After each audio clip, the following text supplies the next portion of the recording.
above my knees. Quit lying down and dying for you. Tonight you'll hear my scream. Tonight my voice will rip you in two.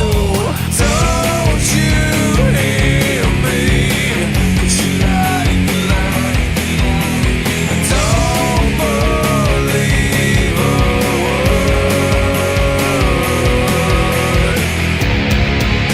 I don't wanna play with you, 'cause I might break you. I don't wanna play with you, I guess I'm afraid to. I don't wanna play with you, 'cause I might break you. I don't wanna play with you, I guess I'm afraid to. Hello everyone and welcome to the FWA's War on the Shore. It's Saturday, March 26th and we're here at the Morecambe Dome. I'm Dan Reed. And I'm Nick London. And tonight we're going to see an epic clash for the FWA heavyweight title when the man known as Raven takes on the champion, the show stealer Alex Shane. But tell you what, we're going to open up tonight's show with a FWA Flyweight qualifying tournament matchup. Let's go to ringside. Keep it going.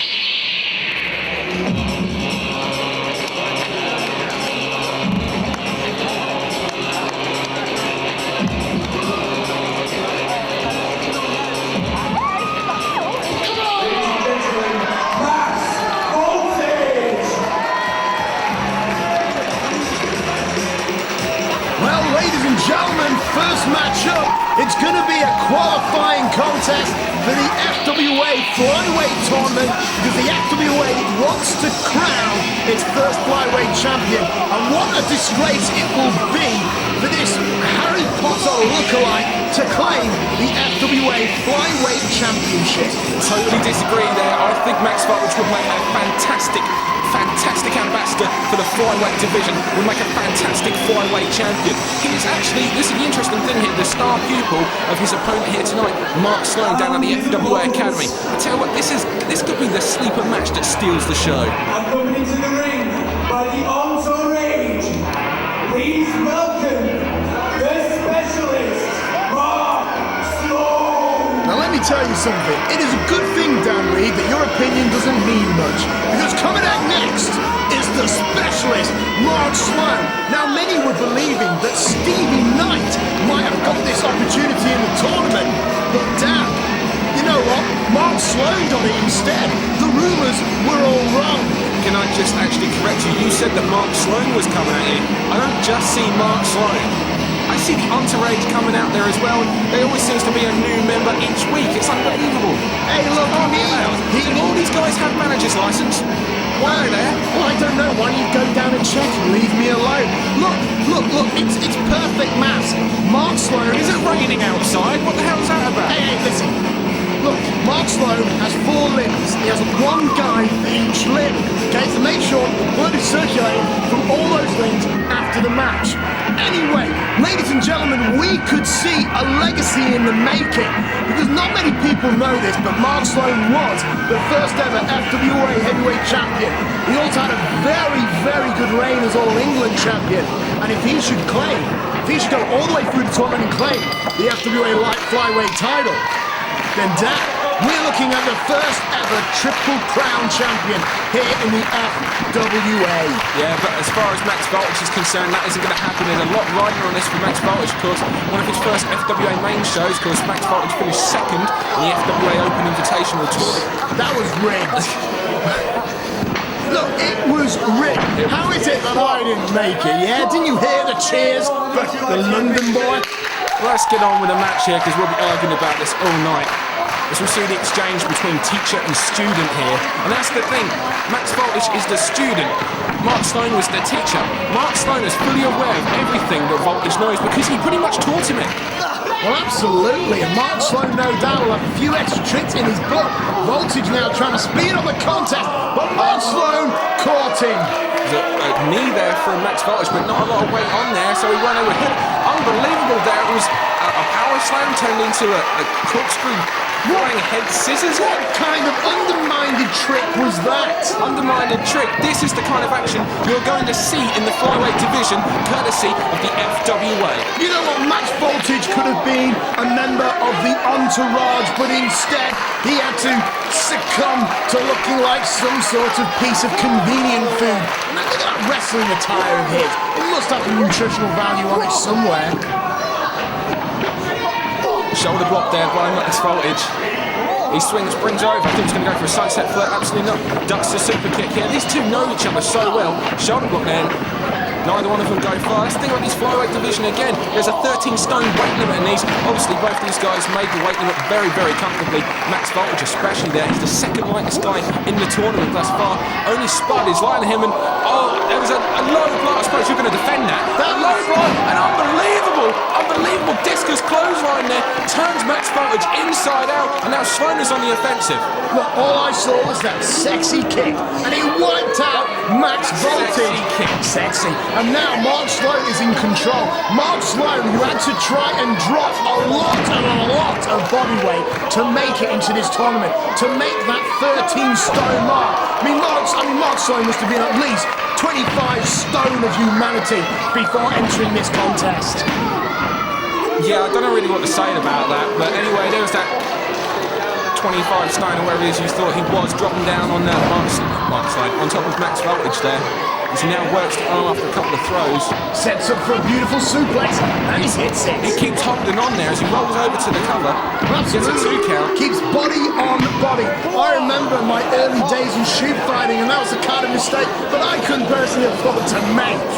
I mean, you let go, and your opponent will take the advantage on you.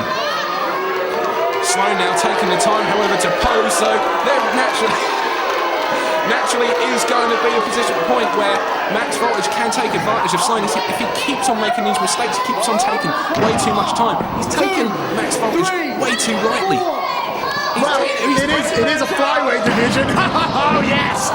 Boom!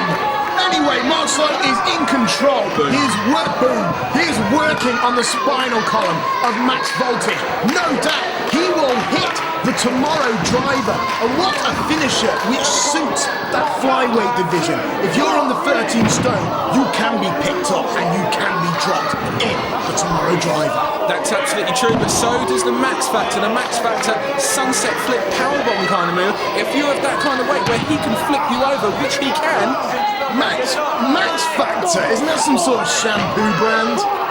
I don't know. I know what it is. It's a very effective wrestling maneuver from Max Voltage. Max Voltage, look at that. Gets thrown outside. I think Mark Sloan just gave up trying to put him on his back there.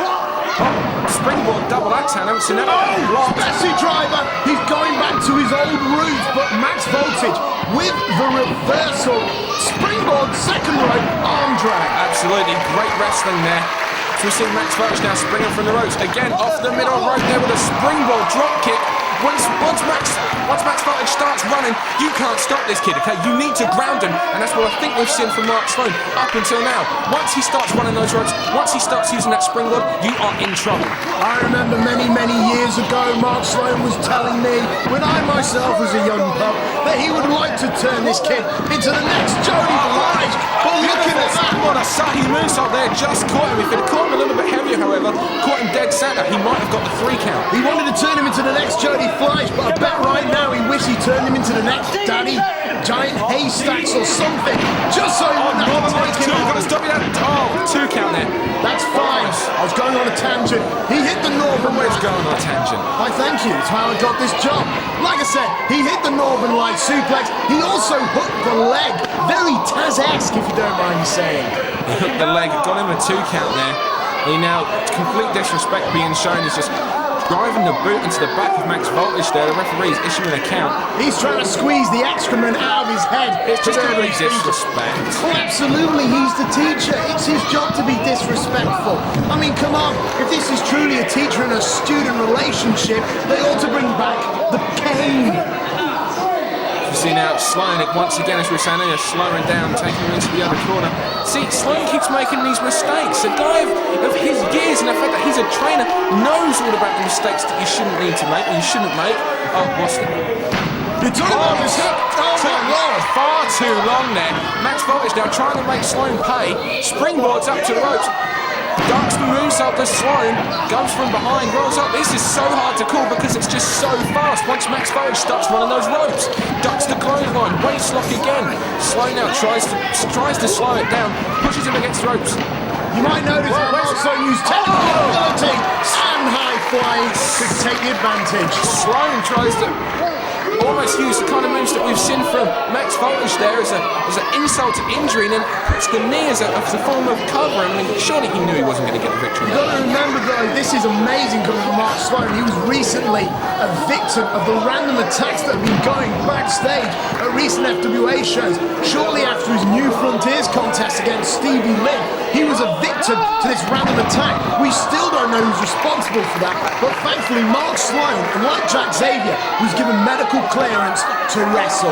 That is actually very impressive because he did actually suffer a mild concussion, so it is great to see the fact that he is here fighting in the Flyweight tournament against his star pupil Max Voltage. The women would have cried.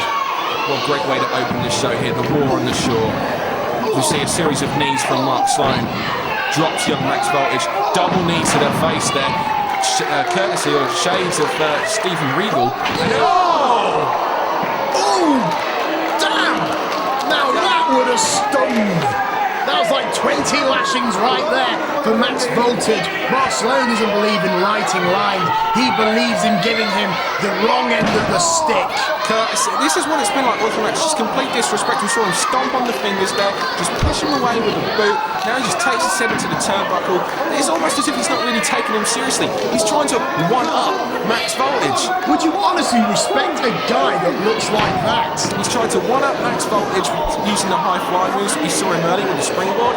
He's also trying to show him complete disrespect and prove the fact that he is the teacher and Max Voltage is the student. Oh, here we go. Specially driver, this double underhook slam. He's taken far too long. Hey, he used that to Max Voltage. Well, what is this?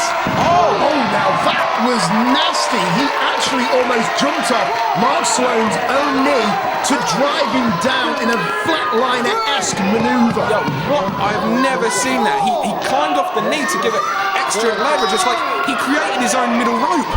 Fantastic move there. Fantastic innovation from Max Voltage. And I don't think it's something that Sloan has ever seen from him. Well, I saw something very similar to that on one of my recent tours in Birmingham. Very exotic location. Max Voltage, though, is distracted. Here comes a distraction from the entourage there. No! Kick out, Sloan! Kick out! That entourage shouldn't even be down there. The referee should have thrown him out a long time ago. I never understand why they're allowed to be down at ringside. Yeah, because they got a Nigerian license. I don't know. Watch out, this is where Max is most dangerous now. Could be that. Two. Oh no! Oh no! That was three. That was two. That was three. Two. It was a 2 count. Three. Do you know how I know it's a 2 count? No. Because the bell hasn't gone yet and the match is still going. So show us. Can't count. Look, don't get exasperated. Be a professional. Mark Sloan now going for this double underhook slam of this. This was that Spessy driver? All England town. No, reversed. Oh my Lord! Unbelievable manoeuvre there. It was a reversal of a twist of dice there. Twist of fate or some sort of twisting manoeuvre. I don't know. It was a fating, twisting. I don't know what to call it. All I know is that was a close call. And now Max Voltage, I am scared, is signalling for this. What was it, a L'Oreal driver or something? It's the Max Factor. Max Factor. And if he hits it, this match is he gets caught. Oh dear. Now Jordan's set up for the tomorrow driver. I don't know if it will. It was just the shoulder getting up. If Sloan would have had more of his body weight across the shoulders, he leant over just one. I think he'd have got the victory there. That must have been 2.9 of a count. No way was that just a 2. Mark Sloan, you're so close. You're so close to reaching your legacy. Think of the Triple Crown. You'll be greater than Doug Williams, greater than Ulf Herman, greater than all the greats.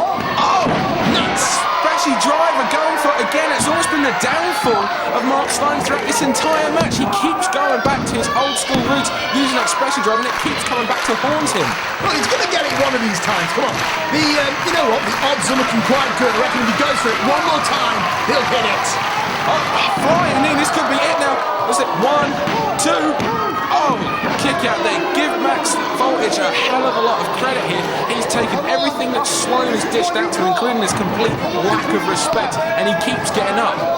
You name one guy in the FWA who does a better high knee than that. Doug Williams. I'll let you have that one. But it's the second best knee in the FWA, and it just wiped out Max Voltage absolutely beautifully. So we see Max Voltage now running the ropes. It makes me wonder why he keeps sending him across the ropes. I don't even know what that was, but it's a 2 count now, almost a 3. It's like Spud satellite DDT, but then he orbited twice and ended up with a roller. This is I've never seen anybody go around a man quite like that. You know, this is so weird. The last time I saw Max Voltage, he only came up to my knee. But my God, he has had an absolute growth spurt, and he's taken it to his teacher, the specialist, Mark Sloan. Oh, double forearm shot there.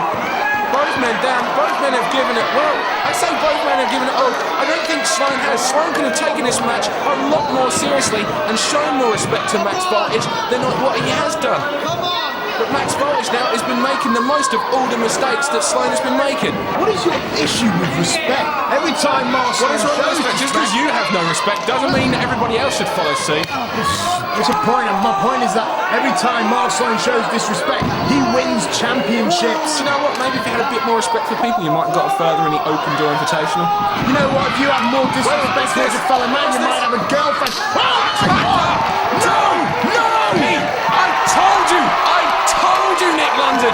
That it cannot be legal. It is legal. The Max Factor is a sunset flip powerbomb. This capacity crowd here cheering for Max Voltage. Oh, getting the I'm so thrilled to see this young kid go through. This is fantastic. What ambassador for the flyweight division Max Voltage will be.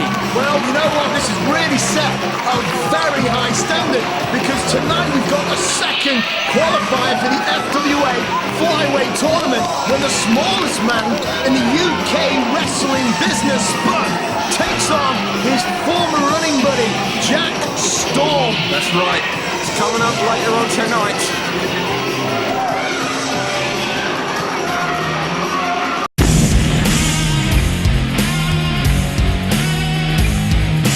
Ladies and gentlemen, please welcome my guest at this time.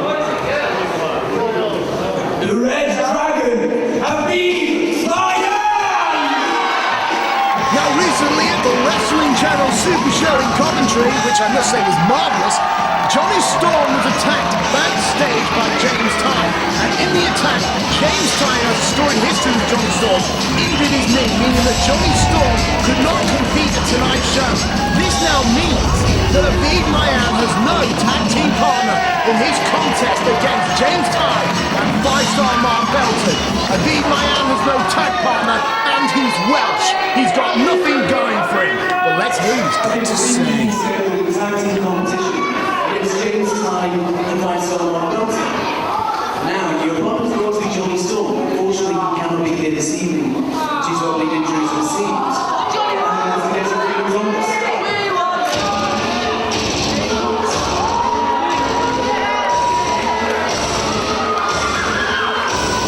What's this now? Aviv Maayan was about to talk there, about to get across from Aviv Maayan, who, as you mentioned earlier, doesn't have a tag team partner. Oh, here comes James Tighe, Mark 5-star Belton, who have no business doing out here. It's not match time. This is just an interview with Aviv Maayan.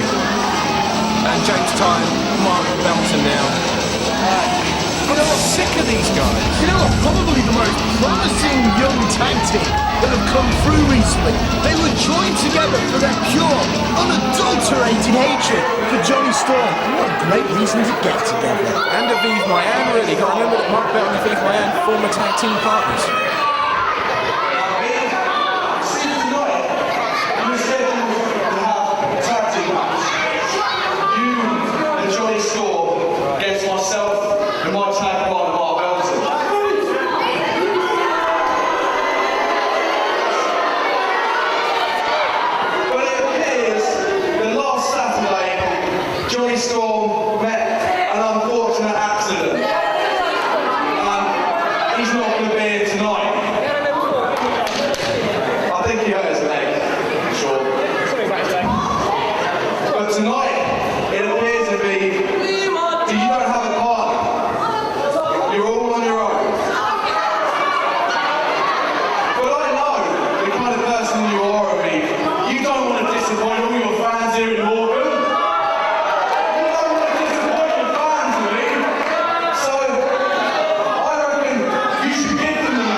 dear Dan.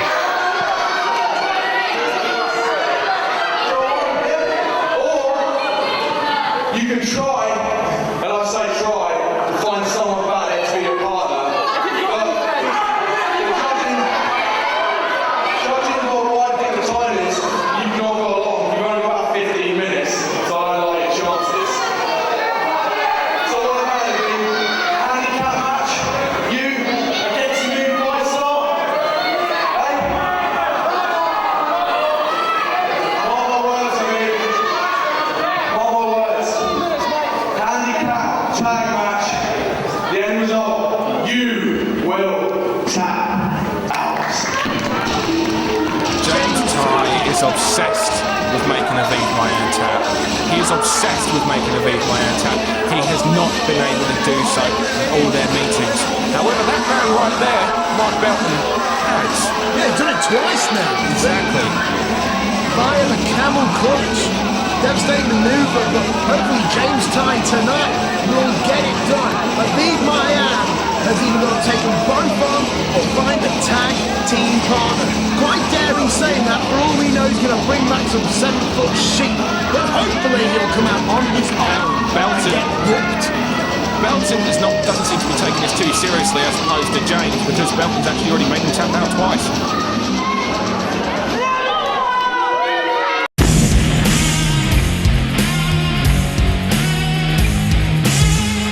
This next match is for 1 fall.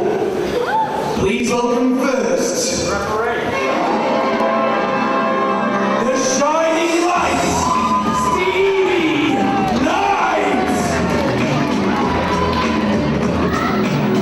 And here comes the Morecambe Dome's hometown hero, coming out like some great kestrel from the depths of hell itself. Shining Light, Stevie Knight. Now, Stevie Knight's had a lot of success in this venue.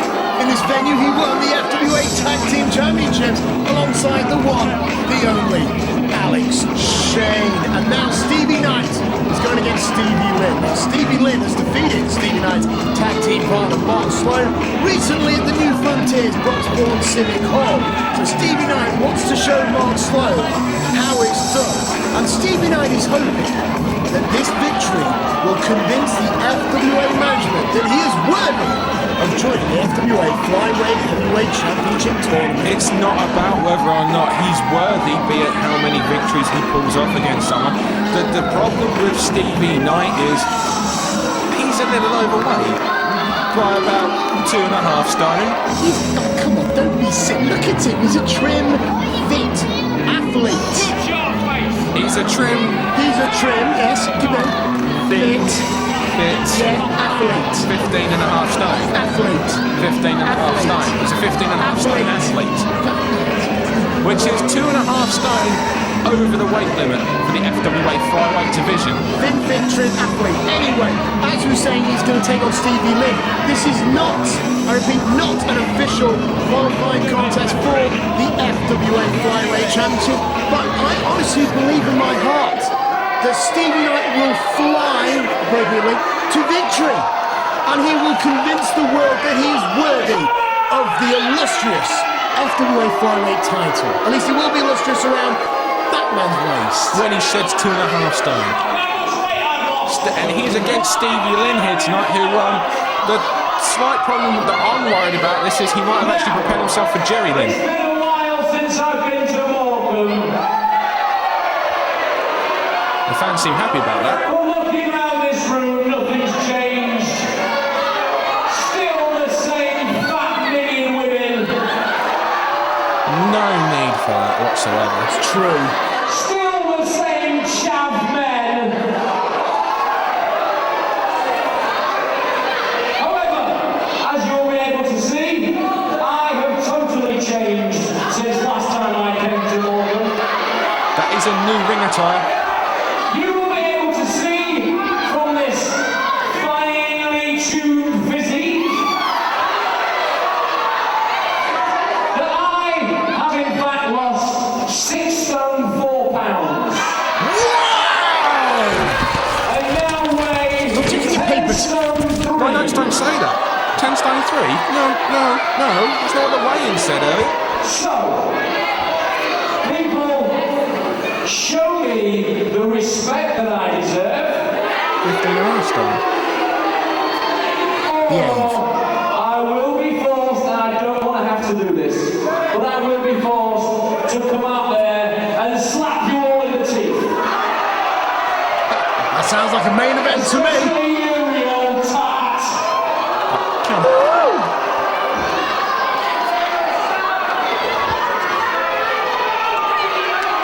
Well, Stevie Knight is ready for battle against Stevie Lynn. This is actually going to be, this is a big match here for Stevie Lynn. A big match going in there against a ring veteran, the likes of Stevie Knight, although slightly deluded ring veteran. He's 15 and a half stone. What are you looking at me like that for? He's not 15 and a half stone. Stevie Lynn, meanwhile, I mean, come on, he's a porker. What? He is in great shape. He is a great athlete. And I'll tell you something else. Stevie Lynn is the future of British wrestling.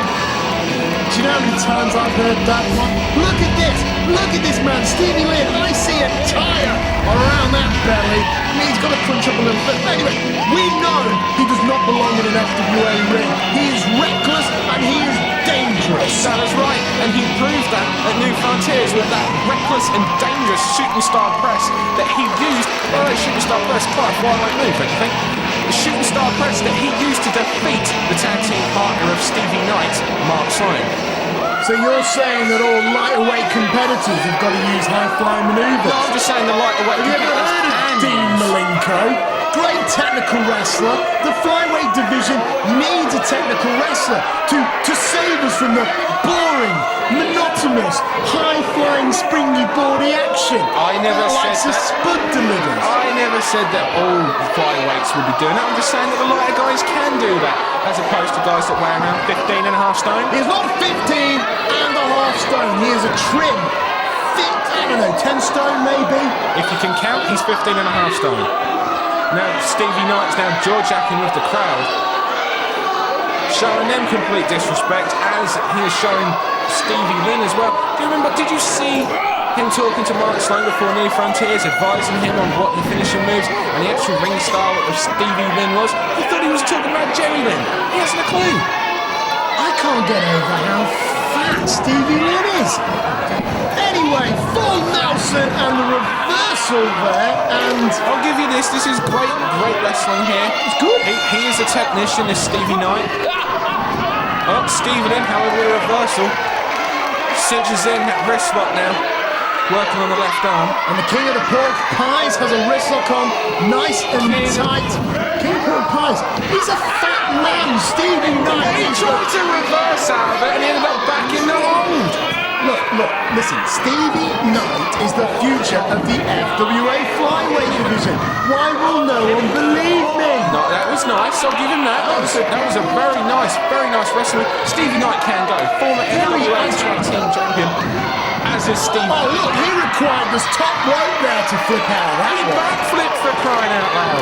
Yeah, but he uses the second rope. Different kind of reversal. Next, he's going to need some hydraulics to get to the top rope. Let's see Stevie Knight's attempt. Come on, Stevie, you can do it. Make me proud.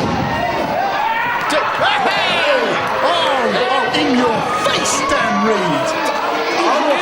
He got it, albeit just, it wasn't very pretty. And what are you putting your hand in my face for? In your face, he flipped. He was like some royal bird flying through the air. So does Stevie Lynn. In fact, the referee there is having to jump on the ropes himself just to keep out of the way. Well, obviously, three of the greatest flyweight athletes in the world in the ring right now.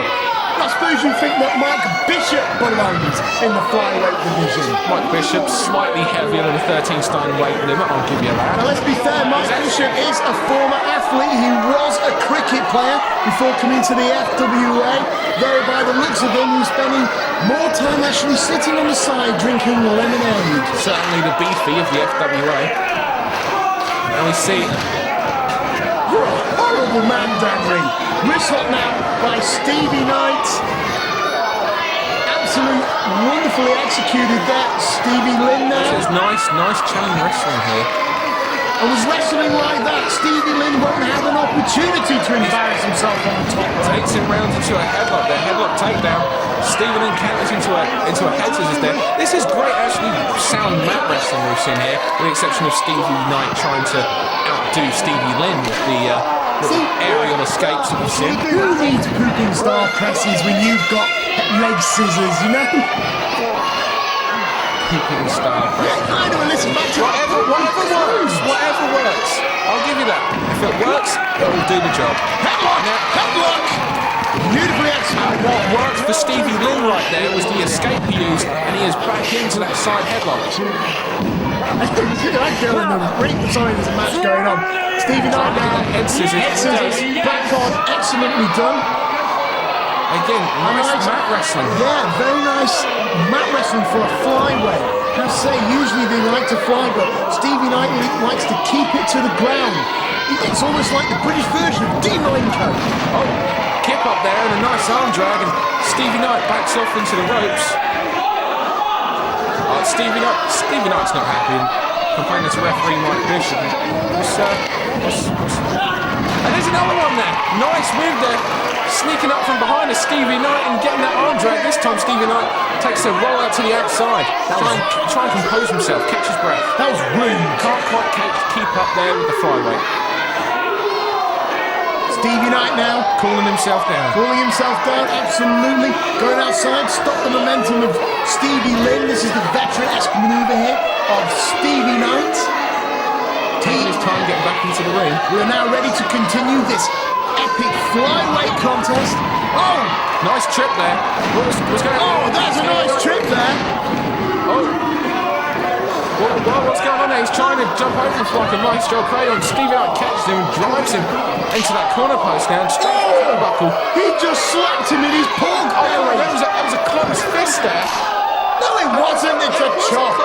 Well, that was a chop. What was before there was a tight closed fist. He's now working away on the fat beer-bellied gut of Stevie Lynn. Stevie Knight. Beer-bellied gut. I think you've got beer goggles, mate. You're seeing something totally different than I am. Well, I will admit I did have a couple of pints before commentary, but that's irregardless. Now, Stevie Knight, yes, another chop into the beer belly. I tell you, those chops are so stinging, they stun you, and that's what sent Stevie Lynn down to the floor now, and Stevie Knight's coming out to... Now, ladies and gentlemen, I know you're getting confused. There are two Stevies wrestling. The key difference is that Stevie Lynn has a beer keg, while Stevie Knight has a six-pack. The big difference is that Stevie Lynn is a flyweight and Stevie Knight isn't.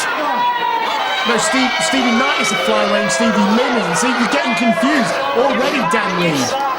Unbelievable. Absolutely, this match has been amazing so far. And it's gone from being a technical wrestling match into now Stevie Knight viciously sending Stevie Lynn's head into that ring post on the outside. Steel ring post. And Stevie Knight is going to fly. He is climbing to the very heavens. He will no doubt hit something superb. A moonsault, a shooting star press, Phoenix star splash. Stevie's extreme. Stevie's extreme, and Stevie's changed his mind. I think Stevie's a smart man, I'll give you that. He knew that as he's not a flyweight, the last thing he wants to do is be jumping off the top turnbuckle to the floor. It's a veteran maneuver, you muppet. He jumps off the apron there. And now Stevie Knight is taking a jet. He took too much time there trying to show that what he can do, which he can't do anyway. Which means he can't jump off the top rope to the floor. Which he can't. He can do it, he can't do it, can do. He can't jump from the top rope to the floor without injuring himself because he's not a flyweight. He's not injured. He's such an athlete. I mean, this guy is so resilient. He jumped from the ring apron and Stevie Lynn turned that around. Yeah, but he's now back in control. That's right, he is now back in control because that's where Stevie Knight should keep it. He should keep it down to mat wrestling. Like Dean Malenko. Yep, Dean Malenko could get the jobs done. Absolutely, and now the Dean Malenko, the United Kingdom, is taking it to the... Oh, look at that! Beautiful suplex there. That was a nice suplex, although it's taking far too much time now. Celebrating and showing off to the crowd here. Steve, see, all this time, He was on down on his back after that suplex. By the time Stevie Knight actually went up to continue the attack on Stevie Lynn, Stevie Lynn was already on his knees. He was already getting up, taking far too long. Which it shocks me, considering he's a veteran. Absolutely. He's been in the business for Shocks me a little considering he's a flyweight. Usually they're much quicker than this. Next snap there. Perfectly executed right there. And now Stevie Knight once again is back in control. Using the ropes there for advantage. See, he's touching the top rope there. So surely that's like a top rope choke. Choke off the top rope to Stevie Lynn. I am amazing. And there is the neck breaker. Excellently done. That was absolutely. That is a vicious knee to the forehead there. There's the exclamation point. Stevie Lynn kicks out there, the 2 count. We see now on the replay. Look at this. Nice neck breaker.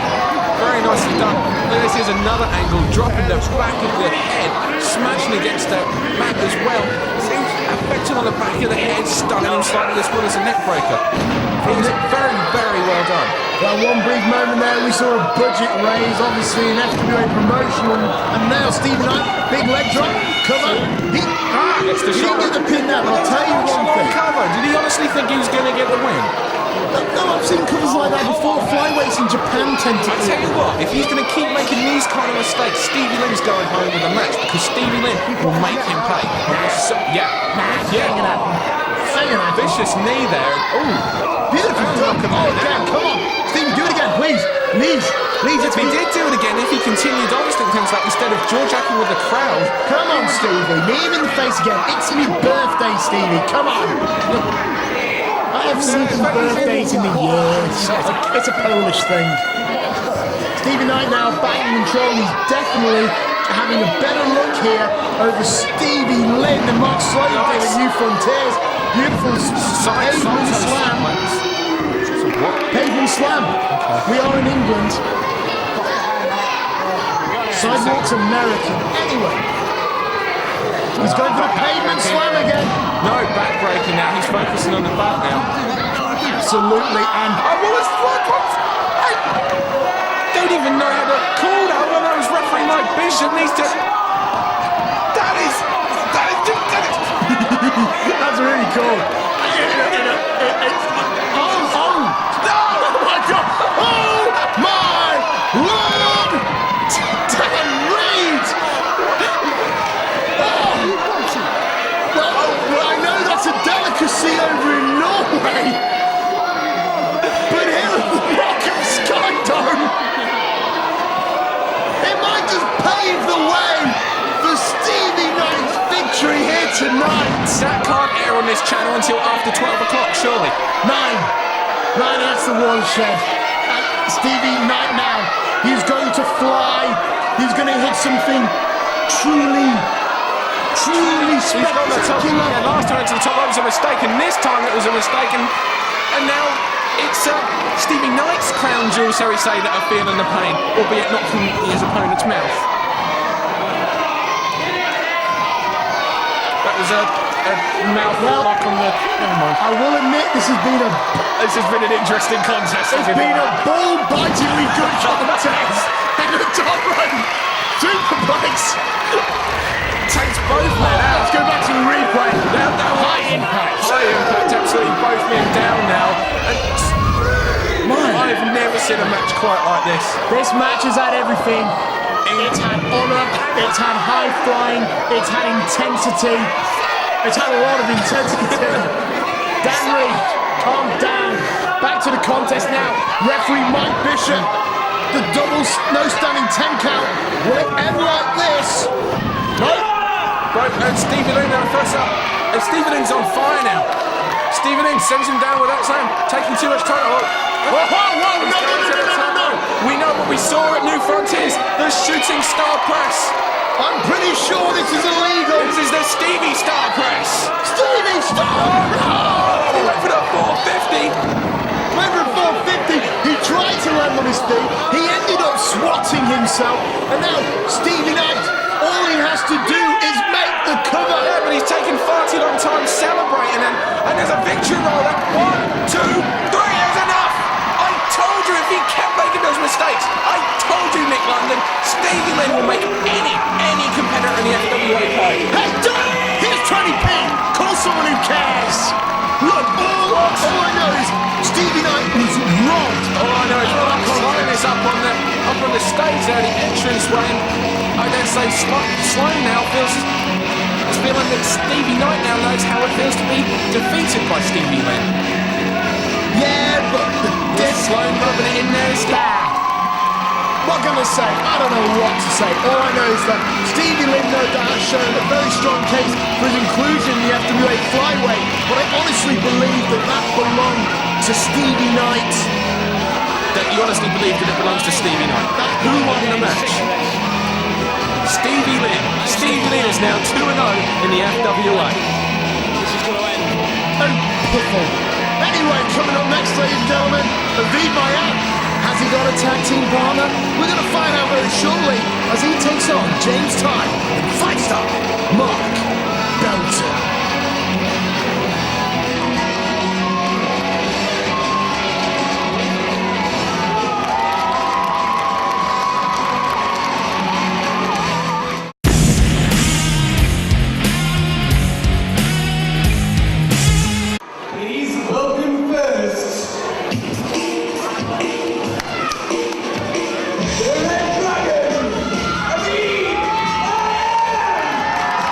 And here comes the Red Dragon of Aviv Maayan now, and he's looking around and He's got no friends, Dan. Doesn't seem that he has a No, I don't think he's even got a girlfriend either, Dan. That's not relevant to this completely. Okay, just drop Makes me feel better. Yeah, just drop it all, right? This is serious, right? Because we've seen some great courageous displays from Aviv Maayan in the past, okay? And we know he can go in the ring, but you know, the 2-on-1 match against James Tighe and Mark Belton, this is not a wise decision, especially when James Tighe's in the frame of mood that he's in, which is to do whatever he can to make Aviv Maayan. You know what? I'm feeling so pumped and excited. Dan, you've built me up so much. I'm just hold the fort. I'm gonna go get a whiskey, yeah? I've built you up. I've built you up. You know what? I'm so glad I've built you up. Cheers. Heartless, idiotic, stupid fool. Okay, there's no need for this, right? This is serious. Back by himself. So childish sometimes. This is to no one. Anyway, coming out next. This is not good. He actually just told Mike Bishop that he's by himself. This is a 2-on-1 match. Biggie Super Duper 3 as awesome. And here comes James Tighe and 5-star Mark Belton. How tonight are on a mission to rip the Welsh Wonder into lots of little bits. And then you see James Tighe there. He wants Aviv Maayan to tap, and Mark Belton's excited. How arrogant and goofy is Mark Belton? Yeah, that's not good because you know for a fact he is. He's acting arrogant, goofy. And again, they got him in a 2-on-1 match. This is the best opportunity James Tighe is ever going to get at making Aviv Maayan tap out. Goofy? He is incredibly goofy. Dumbassy Aviv Maayan. He's a donkey. This isn't good. He's a muppet. Mark Belton making fun of the fact that he's made Aviv Maayan. He's a sandwich short of a picnic. Mark Belton actually He's a beer tag short. team partners with. Alright, beer short of a 6-pack. I'm not gonna. You're an idiot. Stop acting so damn childish. Okay. Aviv Maayan is going into this 2-on-1. A trainer short of a runner. I'll give Aviv Maayan credit, just like deep down, you know you've got to give Aviv Maayan He's credit. a condiment short of a burger. Why is he going into this match? Why is he doesn't going into the stand match? a He's got a chance. fight. Did you see that? Wait a minute, did you hear that music? Belton's going around. Belton and Tighe. Let's heard the music. Some guys messing on. Stop the Doug Williams! Doug Williams to the rescue. Wait a minute. I'm going through my notes here and Doug's not even booked on the show. He just happens to be wearing his tights. Doug had a... Was this a plan? Was this a plan all along from Aviv Maayan and Doug Williams? The sly little Welshman. The wise little Welshman. I'll tell you about wise. I tell you what, this is great. This is going to be even because I tell you something. Doug Williams has beaten both men on the opposite team of Mark Belton and James Tighe. He has beaten them both. In fact, he defeated Mark Belton here, right here at the Morecambe Dome last year, and he defeated James Tighe at the main event of British Uprising 2. And the funny thing is, in fact, actually, just last week at the TWC Super Show, Doug Williams and James Tighe were actually tag team partners. He is sinning from both sides of the fence, shall we say. This is atrocious. Obviously, Aviv Maayan had no answers, so he spoke to his manager, and she said, why don't you give Doug Williams a bell? And here he is, Doug the Anarchist Williams is here tonight, and this is a travesty. We were looking forward to a truly classic handicap mugging. Yeah, that's exactly right, you were. How disappointed are you? Hey, Doug Williams is now here to even this match up. I don't want to drink no whiskey anymore. No, you can't handle it anyway. But this is great. This is going to be a fantastic match. And Belton, a former tag team partner of Aviv Maayan. Aviv Maayan tags him straight away. Belton has his back. He doesn't realise that the Anarchist is in. And that was a big guy to step back across. And Belton dives out of the ring after attacking Tighe. I'm sorry, I can't handle my whiskey. Now, shut up. I've seen you order Bacardi Breezes at the bar. Anyway, Doug the Anarchist Williams. This is a rematch. It's the rematch from British Uprising 2. Absolutely, these two were recently tag team partners. James Tighe wants to right that wrong. Might I add that in that match he did pin Doug the Anarchist Williams using 2 consecutive Titanics. I'd also like to point out that Doug Williams won that match 2 falls to 1. Yeah, but my point is that James Tighe can beat Doug Williams, and this is not an FWA 2 out of 3 falls title match.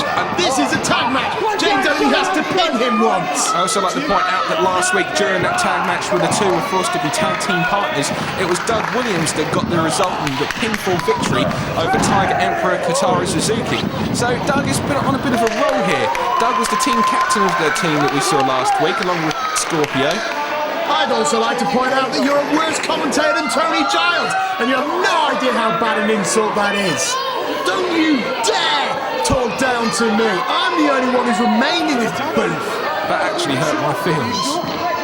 Anyway, back to the match. That was a bit harsh. That was very harsh. Anyway, Doug Williams now, front headlock, and the tag to the Red Dragon. Off the top rope, nice tag team wrestling here. Doug Williams is, of course, used to tag team wrestling. Why is it I can call do it all? Why is it I call Aviv Maayan the Red Dragon once and now everyone says it?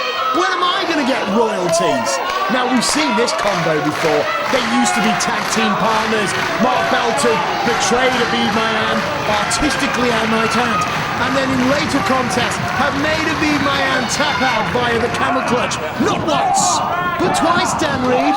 Now, how's that for research? It is true. It is absolutely true. Belton holds 2 consecutive tap-out victories over Aviv Maayan. James Tighe doesn't hold any. But anyway, nice nip up there from Aviv Maayan. Back into the wrist right there. Aviv Maayan on top. Nice tag team wrestling here from Doug Williams and Aviv Maayan. Doug Williams, old tag team partner, I say briefly, was Ulf Herman. They tagged up for the match at Gold Rush where they took on Joey Legend and Styx, and Doug Williams had some problems with Ulf Herman. I'd just like to take this opportunity now actually to wish Ulf Herman the very best. He's actually recovering from elbow surgery. Yeah, I remember that. That was great. That was when Alan Shane shattered his elbow with that steel chair at British Uprising 2.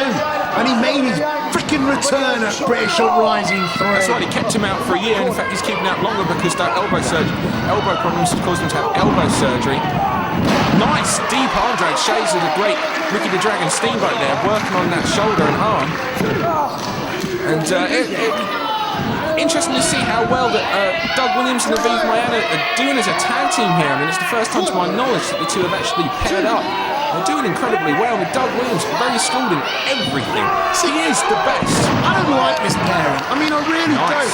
I mean, I remember when Doug Williams took on Aviv Maayan in a non-title match one time, and it was beautiful because Doug Williams dumped Aviv Maayan on the top of his head and knocked him out. That's right, they are used to competing against each other just as they are now competing as a tag team. As I was saying earlier, Doug Williams does know how to wrestle a tag team style match. He's actually one half of the Pro Wrestling Noah Global Honoured Crown Tag Team Champions. Look how fantastic 5 Stars tights are.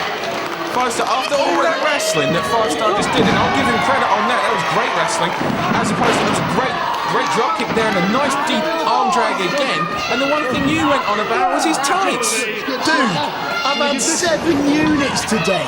Give me a break. It was meant to be my day off, but no, there's this thing called War at the Shore. I mean, when you're at Morecambe, what else are you going to do? Have a few bevies and watch a wrestling show. And now, Aviv Maayan back in control. Never lost for words, are you? No, I'm not. I love talking. Aviv Maayan now losing. He is down on the ground. Mark Belton is having his wicked way with him right now. Telegraph that big style. See, that's where that goofiness and cockiness of Mark Belton comes to an atomic drop on the spine there, the base of the spine, and here comes a reverse atomic drop. Out the hole! Running into Guri. Step up into Guri there by Mark Belton. Running into Guri. The thing that I love about it, I tell you what, Mark Belton could so be the future of British wrestling. He is unbelievably good. He's just a bit goofy. I thought James Tighe was the future British wrestler. I'm confused. Everyone's the future these days. Anyway, That's how good the FWA is. Oh, you suck up. Stalling suplex, drop down, and Aviv Maayan, not silly. Shades of the great Davey Boy Smith there. And James Tighe right now is descaling the Red Dragon. Descaling. Dragons have scales. Like fish like that. Belton, did you see that? Belton came in while Doug Williams was... Wait, that works. Aviv Maayan is the Red Dragon. Red Dragons have scales. Scales are on a fish. A fish is like Aviv Maayan. He's wet. And at the moment, James Tighe is wringing him out to dry with that reverse chin lock. Oh, and that beautiful clothesline. If you actually used your creativity to say something intelligent, that might be something impressive. Hey, do you have a degree? Yeah, got you there. Anyway, James Tighe now drops the elbow on the lower back of Aviv Maayan. Beautifully executed. Yeah, that's right. I got a degree in media studies, I'll have you know. Well, James Tighe has a degree in human... Oh, my goodness. In pain. Yeah. A degree in I pain. was asking there because Aviv Maayan was... That was incredibly good. And at the moment, he is doing his dissertation on Aviv Maayan, and he's going to get a first in his degree of pain. Oh, From the University of Wrestling. Hold on, if he hits this camel clutch, if he had applies that camel clutch, it'd be over. Well, he was fine for it, but Aviv Maayan, too stubborn to stay down. Took some vicious forearm shots there. Now, watch. Oh, no. Trademark chop! 5 Star is well known for these chops. In fact, I think he delivers the stiffest chops in the business. So far, ladies and gentlemen, we've seen a fantastic night of action. We saw Max L'Oreal take on Mark Sloan. Max Voltage. We saw Spud versus Jack Storm. I've managed to have 3 beers of tequila, whiskey, and it's been great. And now we're going to get to see Aviv Maayan have his head slowly removed by the camel clutch and his legs plucked off, courtesy of the Texas Cloverleaf. You notice how he pops up there? You notice who he's making reference to there? Certain individual who he competed against at British Uprising 3, Mr. AJ Styles. Well, you've gone quiet now. What's wrong? I don't like talking about it when James loses. It's not funny, it's not fair, it's not nice. James Tighe applying pressure on Aviv Maayan. Doug Williams and Mark Belton are coming to... They're having a discussion of sorts on the outside of the ring while James Tighe's working on Aviv. And now he's hooking the leg, no doubt trying to set up the cloverleaf. There is an into-Guri there. Aviv's on the up edge. Well, Aviv's actually taking the time to put Tighe down. And now he's going to make the tag. And wait a minute, I remember this happened before. That happened with Ulf Herman, the exact same thing. Well, that's the thing. Doug Williams took his eye off the ball. Ever since he lost the FWA heavyweight title to Alex Shane, he's been a little bit distracted. He lost that title match. Kick there. Doug Williams lost that title match.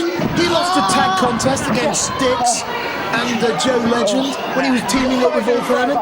He also lost the Gold Rush, courtesy of Johnny Storm. He lost to Johnny Storm. How embarrassing is that? And how embarrassing is the goofiness of Mark Belton? Just arrogance. That spinning Yeah, heel. but when you're arrogant, you're confident. When you're confident, you get the victories, you get the victories, you get the women. I understand he's made Aviv Maayan tap out twice. He's really got nothing to prove here in his eyes. But there's just He's got a lot of other people as well. Don't worry, he's doing all right. James Tighe now. It looks like he's going to try and hurt. He's going for the Mexican surfboard. No. STF. Version of the STF. He's actually pulling back a reverse chin lock. Putting the pressure on. Look at the knee and the ankle and the way it's actually twisted there. And he's actually putting pressure on the lower back, the top of the back, the neck. He's trying to poach this card right here tonight. He's applying so much pressure, setting him up for the Texas Cloverleaf. Tag was made, and now the referee's.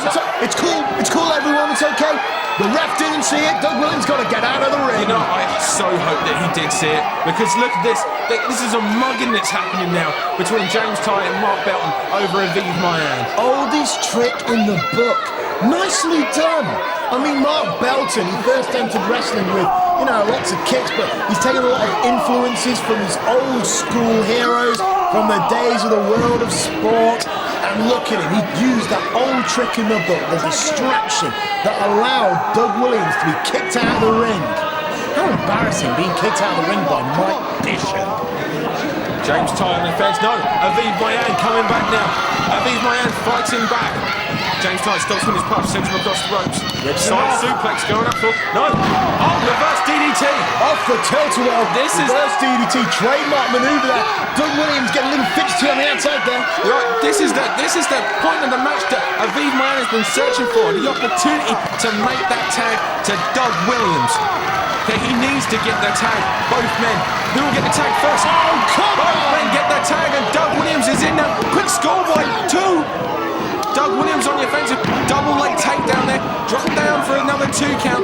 Great British wrestling here. We're seeing from the anarchist Doug Williams, the former FWA British heavyweight champion, backslide on Belton. 2. Doug Williams trying to go for a plethora of roll-ups. Trying to get the victory here. Oh, as Belton scoots underneath the ring, and Doug Williams baits Doug Williams. Doug Williams now chasing 5-star Mark Belton. Belton in the ring. Wait a minute, there's Aviv. Oh, it's out. The miscommunication! The Red Dragon flew, and with his fiery breath, burnt Doug Williams. It was just a miscommunication of sorts. Now, Aviv Maayan with a sunset flip on Belton 2. Cheeky roll-up. I just got there. That was Tighe-tastic from James Tighe. James Tighe backs Aviv Maayan. It's all broken down now. Oh, Tighe to the horrific kick that. Looks the clothesline. Another boot from Aviv Maayan. He's going to the top rope. Oh, Dragon Rana variation of it. And almost a 3 count there. Absolutely. I mean, a kick out there. Devastating. What's Aviv Maayan going to do now to win this contest? How bad would James Tighe feel if he'd have lost just then? If he'd have been pinned by Red Dragon Aviv Maayan? Well, and after all the promises he's made about making him tap out. Oh, look at the power. Doug Williams. I mean, he took the forearm shot from Doug Williams and still hit it. I'll tell you what, I cannot give James Tighe enough credit on that. That was sexy. Anyway, Doug Williams been locked outside now. James Tighe. There's 2 on 1. Come on, Mike Bishop. This is how it should have been. What's he doing? And Doug Williams pulls Belton to the outside. Doug's back in. Answer the high knees there. Aviv Maayan's been pinned. Who's that? No. That's it. He got it. 3. James Tighe pinned Aviv Maayan. Didn't get a submission now. We got to believe he will. You're right. He didn't get a submission. He still hasn't made him tap out, but that's not the story here. It's the miscommunication between Aviv Maayan and Doug Williams. And when it comes to tag team wrestling in the UK, Doug Williams doesn't seem to have the best record. Let me tell you something though, what an awesome warm-up for Mark Belton.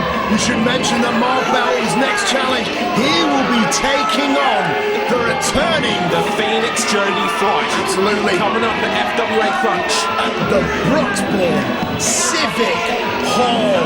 Now that match has got to be seen to be believed. But the story right here is James Tighe. He pinned Aviv Maayan. Will he ever make him tap? Will he ever make him tap? Who knows? Aviv Maayan, Doug Williams. were not victorious here tonight, but Mark Belton will have a day against Jody Fleisch at FWA Crunch, Broxbourne Civic Hall.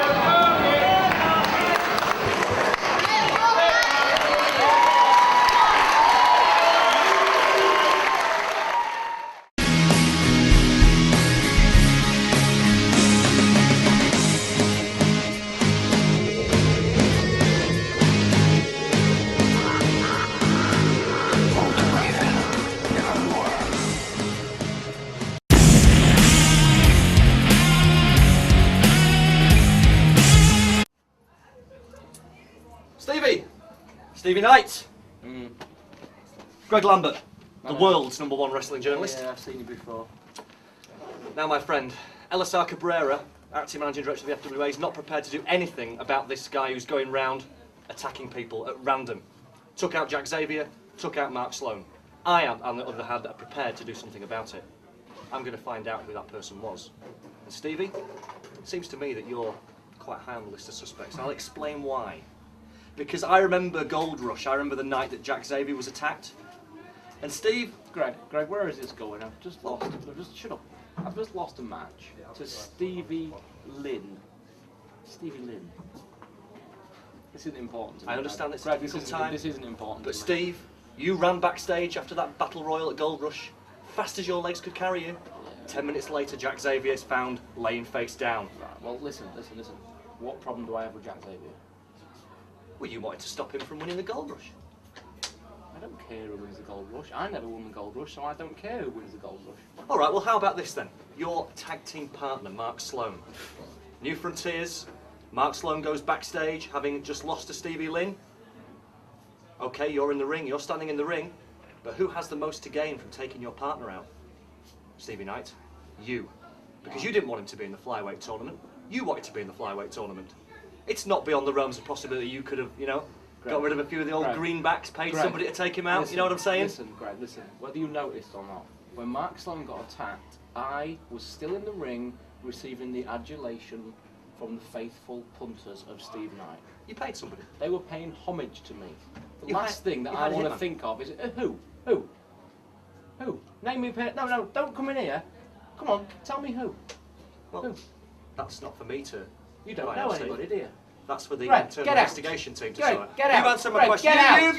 You've just out. I understand, Steve, perfectly. Your reaction is giving the game away. I've got my eye on you, son.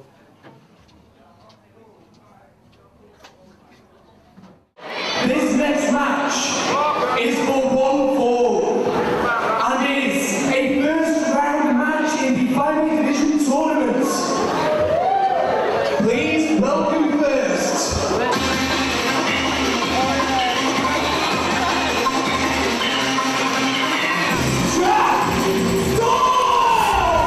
Ladies and gentlemen, now it's time to announce the monstrous news. The news has rocked British wrestling.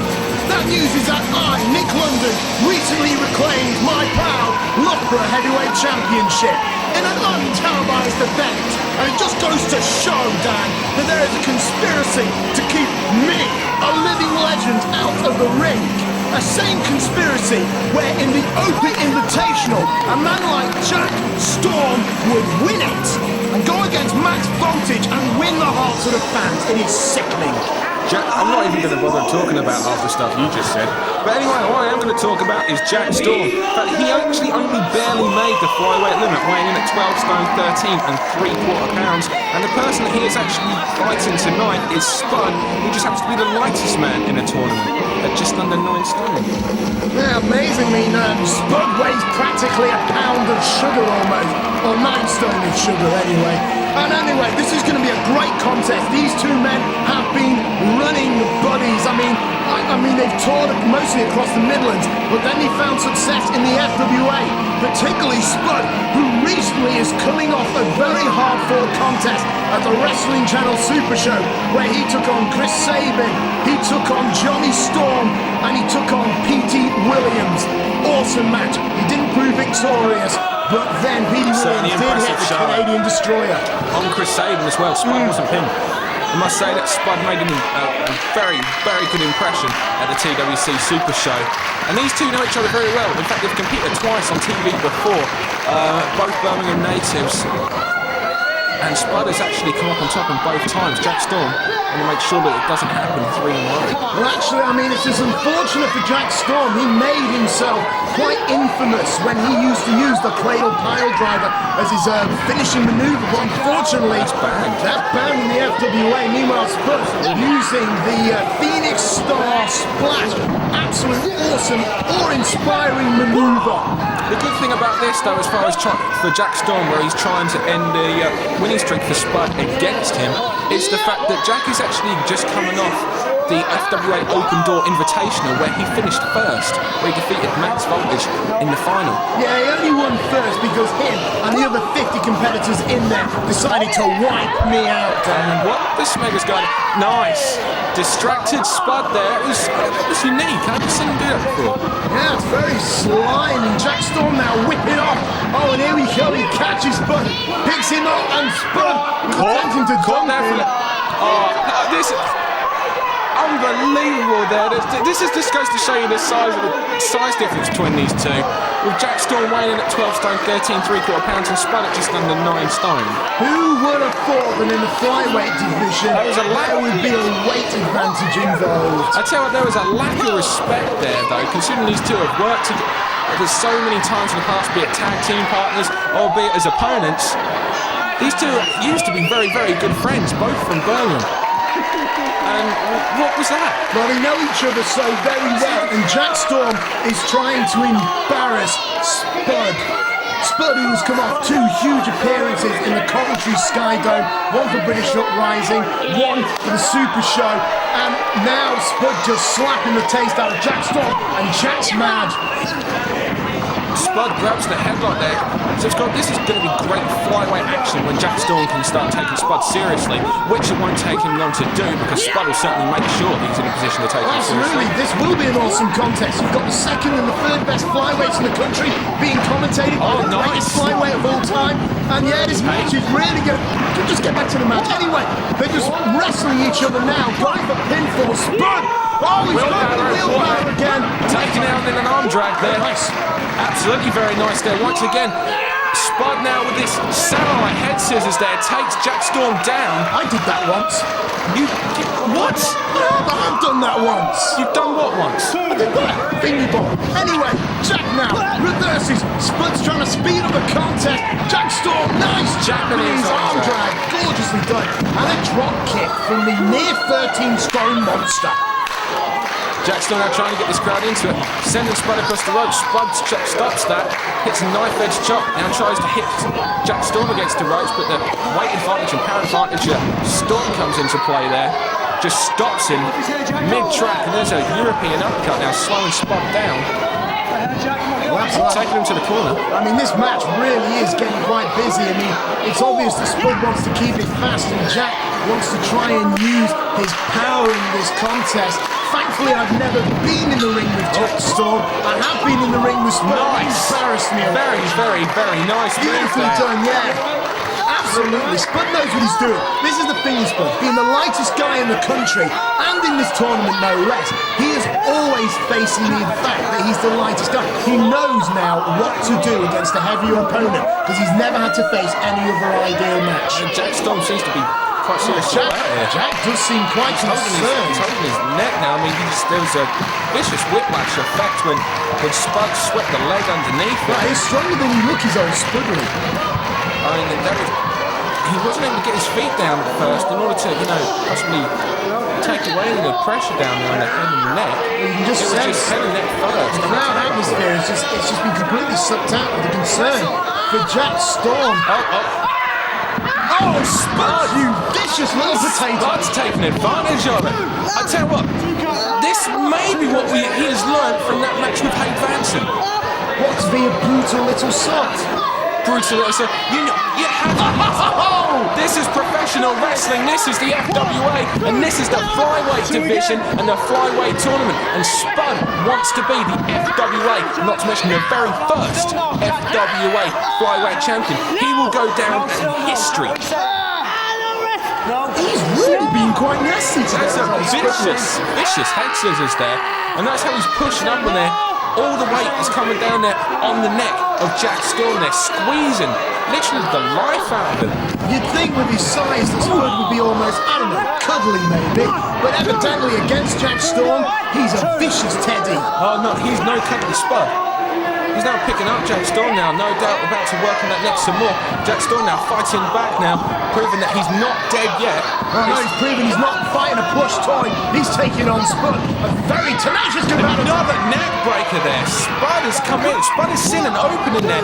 You're right. You know, this is not a cuddly Spud. Spud has come here to win. He's putting all the pressure on Jack Storm. The thing is, as well as we've seen before, as we mentioned earlier, as Spud knows just how much of a competitor Jack Storm is. He knows that if you see an opening on him, you really ought to take it. Well, Spud right there! Look at that manoeuvre. I mean, Spud isn't just a flyer. He likes to wrestle. He knows exactly what he's doing. And don't forget, ladies and gentlemen, Spud wants this title. Maybe because he came off that All-England Championship match. Unfortunately, came up short against the South City Thrill. Hey, Benson. That was an amazing match, though, and I tell you what, the Spud that we saw in that match was the first time we've ever seen anything like that. The courage, the fight, the guts that he proved in that match. The fact that he's lost in... You really have to... Never mind, I'm not even going to go... Everything was a 5-star match. Spud lost. I'm not even going to go into this with you because I'm going to focus on this match and focus on the point that Spud is doing whatever he can and Jack Storm keeps fighting back. That's the thing, Spud's done nothing that good in his career, surely. He's just too small. He won't even make it in the flyweight division. It's a shame there isn't a weight division lower than that. I would have to say that Spud is the favourite of this division, especially if he's going to keep wrestling the same way we've seen in this match and focus on the body part there and a nice series of moves there, ends in a neck breaker, once again focus on it, and a close 3 count there. It's what, 2 3/4. Jack Storm you're saying that Spud's the favourite? That's because he's the popular one. Look, in all honesty, if Angelina Jolie got in a wrestling ring, she'd be my favourite, but I wouldn't see her beating Alex Shane in an FWA heavyweight title match. You wouldn't see Angelina Jolie beating Alex Shane? No, well, she'd still be my favourite though. Oh, discus clothesline, and Spud has been mashed. That was a vicious discus clothesline, and the tide has turned now. Both men are down. That is the move that Jack Storm needed to slow Spud down and trying to give his neck some rest, because Spud certainly hasn't. Spud's been focusing on the neck throughout this entire contest. You can see the pain in Jack Storm's face. He's trying to get the blood flowing again. He's trying to loosen up the bones, trying to get something working. Nice forearm there, and Spud is reeling. I tell you what, I've seen these two fight each other in the past, I mentioned before, and I've seen Jack Storm deliver that cradle pile driver, which is illegal here in the FWA too, which obviously takes its effect on the neck. I think Spud is now giving Jack Storm a dish of his own medicine, and Jack Storm really should be grateful that pile driver is banned here in the FWA. Mind you, he has been using that kryptonite crunch maneuver quite a lot. Beautiful, beautiful Michinoku driver there. Absolutely. That's a close 2 count there. Sit out driver, not quite a power driver, so still quite legal. But my gosh, Spud, you will feel that in the morning, my boy. A sit out driver, that big Michinoku driver. So we now see. What? We're now seeing Spud now trying to come back with some reversals, but Jack Storm now. Jack Storm is making the move. Jack Storm focusing on the neck of Spud, it seems. Firing fisherman driver. Absolutely there. And now as Spud's rolling towards the ropes now, trying to keep away from being on his back. He doesn't want to be on his back. He doesn't want to be in a position where he can get pinned. And after taking that vicious Michinoku driver and then a fisherman buster there, it surprises me he was able to get up. Jack Storm there, got a shot from the elbow from Spud. Absolutely telegraphed it there. Spud on the second rope now. Jack Storm takes a dive, trying to slow him down. He doesn't want to let Spud get on those ropes. Once Spud is on those ropes, he is in a position where he is in control. Oh! Hurricane Rana down. The legs were wrapped around the neck and sent him down. 1, 2. Jack Storm is a hell of a lot agile than many people will give him credit for. Even with that neck neck injury. He hit that very nicely executed top rope, Hurricanrana, and Spud is now down. How much effect did that have on Jack Storm? Everybody knows that in Hurricanrana you're flipping yourself. You're doing that backflip which involves working your neck muscles. Are you implying that he's giving himself a whiplash effect? Absolutely. Well, why didn't you just say that? Oh, not Hurricanrana. Inzaguri there, clipping the back of the head. Springboard, wheelbarrow, Gets caught. I think this is what we saw. We saw Spud go for that earlier. He got caught. You almost a 3 count there. He got it in the end. Gotta believe that Spud is desperately looking for that Phoenix Star press. If he can hit that, you gotta believe that Spud will move on. But I have faith in Jack Storm, despite the fact he screwed me out of my open invitational contest. Well, who's your pick then? Come on. Who's my pick to win it? Who's your pick? I don't know. I still hope that Stevie Knight's going to make it and win the whole thing. And this match? I don't know. I'm just open-minded, I guess. That's the thing. That's what's so great about this match. I don't know. Oh, yeah. Unbelievable. I can't pick a winner in this match either. So almost, especially when a guy like Jack Storm is coming out with innovative offense like that you wouldn't expect. Let's see. Both men now down now. They've had an incredible match. One of them irritates me, and the other one annoys me. It's almost like choosing the lesser of two evils here, Dan. I'm not sure who I want to win, but I do want to see both of them hurt each other quite badly. Well, then I think we should be very, very happy at the moment because both men seem to have done that, and it seems to get even worse for Spud. Oh, yeah! Kill him! Kill him! Oh, look at the knees there. Spud, innovative way of getting out there. He needed to do whatever he could. Oh, this is where when he gets running, it's it. DDT! This could be it. On that neck again. 2. Spud just hit one of my specialities, but unfortunately for him, it didn't get him the victory. You're not a bloody flyweight boy. I'm a flyweight. I am under 13 stone. Honest. Spud, focus on the match now and stop going on about being a bloody flyweight. Anyway, Jack Storm caught him. Jack Storm caught him. And running powerbomb into the corner. That was one sick puppy of a maneuver. Holy broken neck. Now that's a good one there. And anyway, Jack Storm is in control. All he's got to do is hit that kryptonite crunch maneuver. That wiped out max voltage. That was cool. And I want him to see it do the same to Spud. And Jack Storm now is going on to he's sitting on the top rope. He's Spud fighting back now. Oh, not Jack Storm for 6 there. And Spud signalling for something, I don't know what though. Yeah, he's taking it out of him though. He's taking a fair bit of time going for that Hurricanrana. We saw Jack Storm. No. Oh my God, what's this? Top rope wheelbarrow! What was that? Well, he was going for a top rope wheelbarrow, but Jack Storm caught him and planted him. It got caught into like a blue from the driver there. Oh! Somebody just took this proverbial potato, put it in the microwave, and he is now hot again. I have no idea how he kicked out of that 6 slam. Let's just call it that. 6 slam? 6 slam. 6 slam, okay. We're seeing Jack Storm now. See, he's needing to take the time because the effect on his neck. And so Spud, both men opposite corner of each other. I can't say this has been a great match. Running forearm now, and he's got him in a headlock bulldog, mate. Wait a minute. This is a little... Ladies and gentlemen, that's inside a Fantastic Four. That's Johnny Storm's Fantastic. We should remind you that Johnny and Jack Storm are not related. They're not. And why he's copying Johnny Storm's moveset there, I have no idea. And now he's simply done Wonderwell. I take it he's a very big Johnny. Oh, wait, Rollo! Oh, and it cost him. It cost him signaling for that Wonderwell. It's cost him the match. Spud advances in the flyweight tournament. Well, what was he doing? Well, there's a very serious message to say here. Kids, don't try being Johnny Storm at home, because you're going to lose. What is He'll that? probably succumb to alcohol poisoning or something. Spud is ecstatic that he's moved on. And I'll tell you what, so am I, because in my opinion, he is the favourite to go on to win this tournament. And Jack Storm he's holding the neck because that inside cradle puts all the pressure on the neck, cradling the weight over it. That got him the 3, but he wouldn't have been in that position in the first place if he hadn't signalled for the Wonderworld. I wouldn't have fell for it. You wouldn't have. No, I wouldn't have fell for it because I'm too good.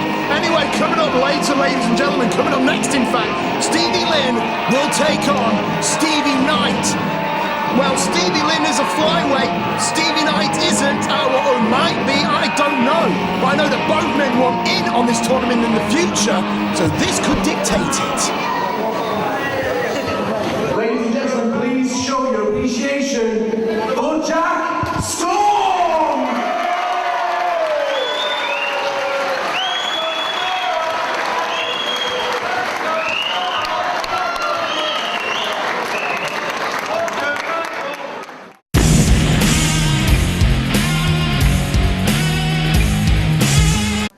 Doug Williams, you in there? Sorry. Doug Williams. Lambert, I don't have time for your news of the world tabloid sensationalism. Get out of my locker room right now. I've just got to ask you a few questions. This is not sensationalism. You know as well as I do there's this lunatic going round, attacking people willy-nilly, taking out Jack Xavier, taking out Mark Sloan, and Doug Williams strikes me, you're high on the list of suspects. How'd you work that one out? Well, Gold Rush. Gold Rush. Let's hear your theory. I'll give you my theory. Go on then. Who drew number 14 in the Gold Rush? Jack Xavier. Who drew number 15 in the Gold Rush? The anarchist Doug Williams. You were there, you were backstage waiting to come out, you had opportunity, and let's face it, with Jack Xavier out of the way, you had a great chance to win the Gold Rush. You had motive. Let me tell you something, Greg. I don't know, and I didn't care who was number 14. All I was worried about was getting in the Gold Rush and winning it. It didn't matter to me if it was Jack Xavier. I didn't even see him out the back. So why don't you take your stories, your fabrications, your lies, and get out the drop. Get out the dressing room right now. That's what you say. Oh, no, out the dressing and what about, room. and what about, door. what about you Get for out. tears, Doug? Come back in here. You weren't in Japan, were you? It was all a fabrication, wasn't it? was You in attacked Mark Japan. Sloan as well. You hit him from behind. I've got Out. my eye on you, Williams. Get out. Right, we're rolling and action. Oh, Jack, man. Are you alright? I'm sorry. I was really looking forward to facing you again, man. Bad luck. You alright? I just really needed to impress him. He's going to be so disappointed in me. He's going to be so disappointed. Blew it. Who? Ladies and gentlemen, it is now time for the special Manchester Massive Open Challenge!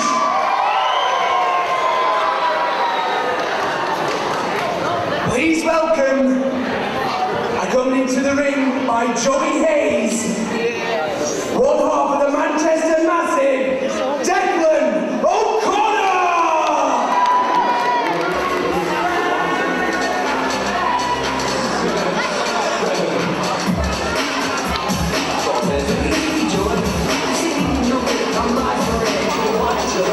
Here we go, 1, 2, 3, 4, it's Dick and Joey here at the Morecambe Dome.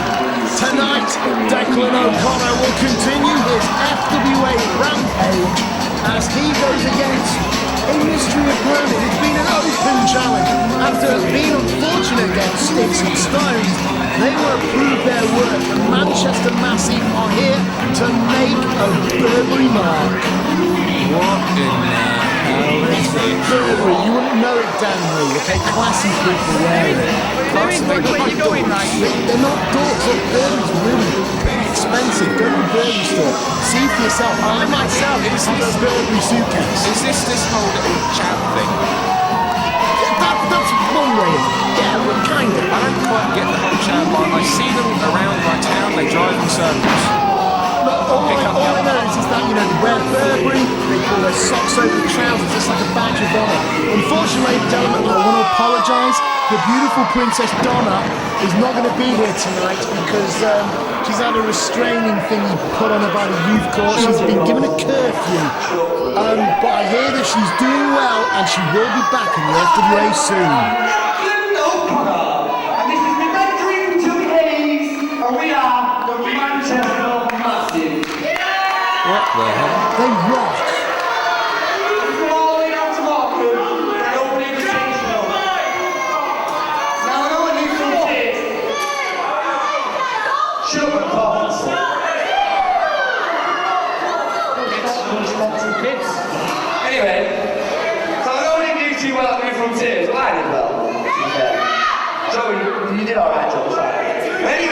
been training, and we're back.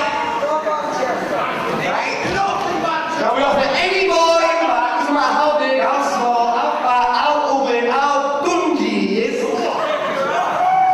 Sit down, fat boy. Because we are mad for it. What are we doing? Mad for it.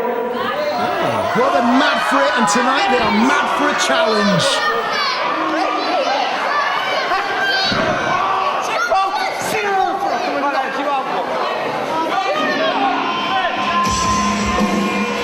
Whoa! It's Jack Xavier's music's pumping out.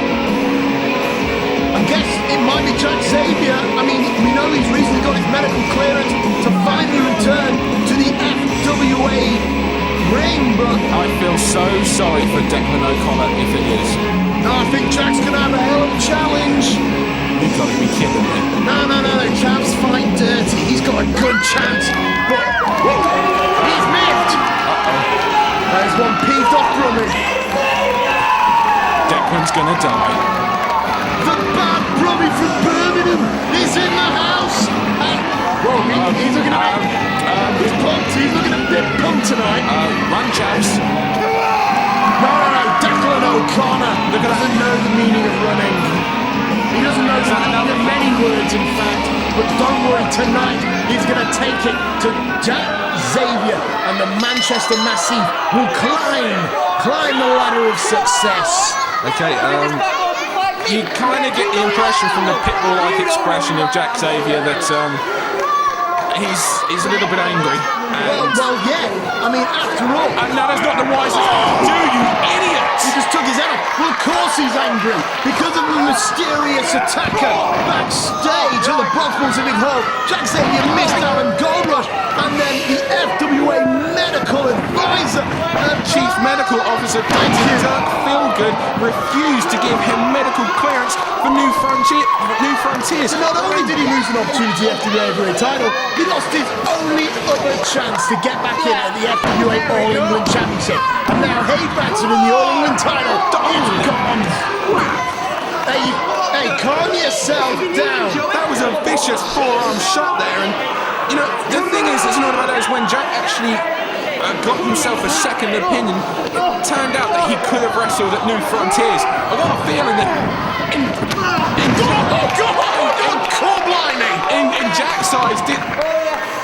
Jack's eyes, this Declan O'Chav kid who can't flip is Dr. Dirk Philgood, and if that's the case, this Declan kid is in trouble.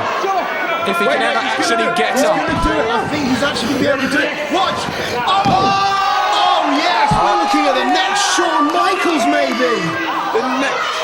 No, I think we're not. There you go. That's how you do it. Well, that was a heck of a kick there by Jack Xavier. Jack Xavier certainly not happy. I don't know what Jack Matthews. Oh, but the Burberry Warrior just points him in the eye right there. Declan O'Connor in control, and he's signalling for something. He's going up for. I don't know what he's going. He's regretting it now. Is what he's doing. Oh, we've seen Jack Xavier done this one before in previous matches. He's sending him for reverse tarantula, and he's going to tear him apart if the referee doesn't get him off. Jack Xavier does not understand the meaning of reasoning. He is just so angry. Jackie Xavier is no doubt angry at everybody at the moment. In fact, he's been out of action for so long, and as I mentioned earlier, Dirk Philgood is one of the people that he is angry at as well. And you know, so is his former tag team partner. In fact, not a lot of people know this, but a number of years ago, Jackie Xavier was tag teaming with Paul Travell, who also has an issue with Dr. Dirk Philgood. And what the... He just threw him right through that railing. Oh my! Declan's dead. I know exactly why Jack Xavier's angry. I checked out the FWA website recently, and if you look at their rankings page, you'll notice he isn't in line for anything. He is at the very bottom rung. Jack believes he doesn't believe that. Oh, Declan O'Connor with a hurricanrana, wiping out Jack Xavier. Blink and you will miss it. And the Manchester Massive are having it. This is a... Whoa, what's this? Well, he's going for it again, and that wasn't wise. And he just got power bombs him on the apron there. That's vicious. Well, absolutely. I mean, I don't this match, this Jack Xavier is incredibly scary. He used to be so sweet, but now he's just so sadistic. Yes, exactly. This is like some dark Teletubby of death or something. More like a pit bull rather than a Teletubby. This is... Well, he's certainly not having to touch expression on his face. He wants to Xavier. use his head as a football now. I mean, just look at the expression on him. He just wants to kill him. Why is it that people are so negative towards the chav community? They are like the pillars of society. No, to be honest, right, in Jack's eyes, this isn't this chav. The fact that he's beating up a chav is just a bonus. It's actually Dirk Feelgood who he's actually wanting to take this frustration out. I can see the resemblance, gaudy colouring, but that's about it, really. I mean, come on, you can't disrespect our new medical officer. Whoa! Sickplex! That was horrible! Oh, I tell you what. I've not seen this kind of Jack Xavier before. Heaven help Dirk Feelgood when he gets in the ring with Jack Xavier. Well, hopefully that will never, ever, ever happen. For Dirk Feelgood's sake. Yeah, for his health. Kind of ironic, though. Yeah. Jack Xavier now. Can't treat himself. I'm sure Stephanie O'Skirt will help him. Oh, and Jack runs in. Big bomb! Off the ropes again. Oh, and a discus kick there. He's going for the rolling release. X-Plex. He's going to drop him hard with this bad boy. Oh, but Declan escapes. Wait, turns it. What's this? Well, Declan flips over. Sliced bread. Reverse Shinobi Ninja neck breaker there. And Declan honestly thought he had it done. He kicked out with authority there as well. I mean, that wasn't even a close 2 count. Nothing's keeping Jack Xavier down. Oh, he missed that, and now Jack climbing. Step up into Gurion. Jack Glider. That's my line. Jack Xavier now signaling once more for the rolling release X-Plex. If he nails it, it is all she wrote. This is very bad. Oh, very, very bad, and the chap is dead. He just dropped him on the back of his head, and unfortunately, no victories for the Manchester Massif. I tell you what, Jack Xavier should first of all be given an award for public services for doing us a favour and killing the chaps. Second of all, Dirk Feelgood needs to watch out because Jack Xavier is going for it. You are nothing more than a filthy chavist. You're against them because they represent something good and whole. Meanwhile, you like wrestlers like Aviv Maayan who are Welsh. It's atrocious, Dan Reed. And you know what? After the show, I'm going to go back and check on Declan O'Connor because I care, and I'm going to share a glass of white lightning with them. I'll tell you the thing I'm impressed about is this is the first time we've seen Jack Xavier since the attack on Brock Spawn, and I don't know if you realise this, but the next show is Crunch at Brock Spawn on April 16th, and I'm a little bit worried about going there with this maniac running on the loose because he still hasn't been found, caught, captured, or we didn't even have a clue as to who it is. So I don't know about you, but I'm not really looking forward to seeing that. Hey, ladies and gentlemen, coming up next. What's that? No, not coming up next. Can you hear that? Come on, Dirk! It's Dirk Feelgood's music. Come on! Obviously, Dirk's coming out. Jack's staying in the ring, Jack. If Dirk's coming out, Jack's staying there. And oh, now that's tantalisingly dark. Where? There! I can't see it. From behind, all I see is some true. Oh, there's Dirk. I didn't see him. The anesthetic, he calls that move, and from behind, Stephanie. This is talking of behind and even up front. It's Stephanie Scott. You just had the anesthetic courtesy of Dr. Dirk Feelgood. This is atrocious. Silence. Now, Jack, we all know you're a bit of of a blobby boy. A big, blobby bugger of a boy. But I didn't realise your brain was obese as well. What did I say? And you frontier, Stephanie? What did I say? In my role as Chief Medical Officer, that's right, Chief Medical Officer, of the FWA, I told everyone, this man, he's not medically fit to wrestle. Why?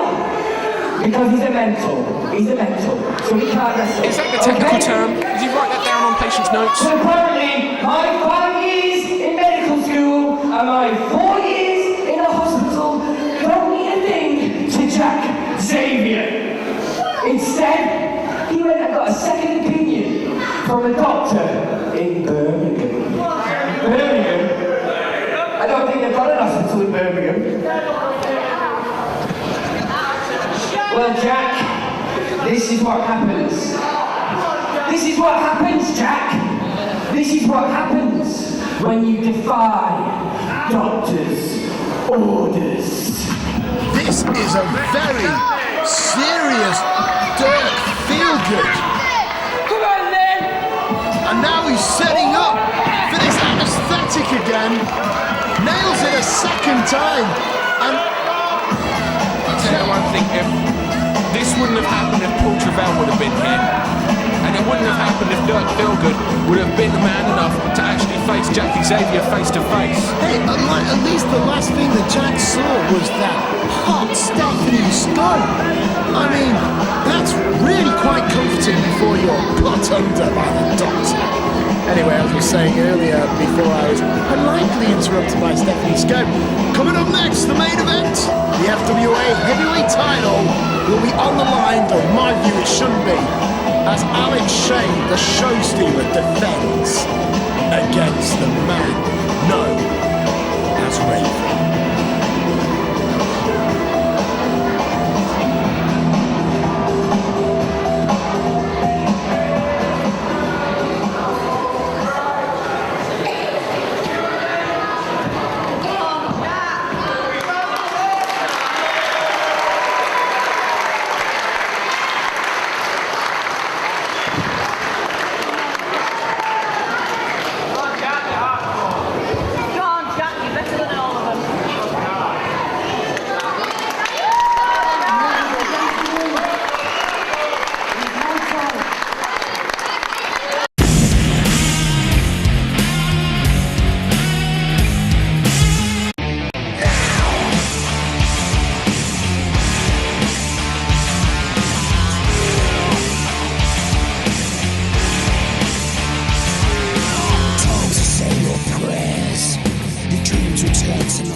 When you're asleep, that's when we'll greet you. I'm mad for it. He's mad for it. I'm loving it.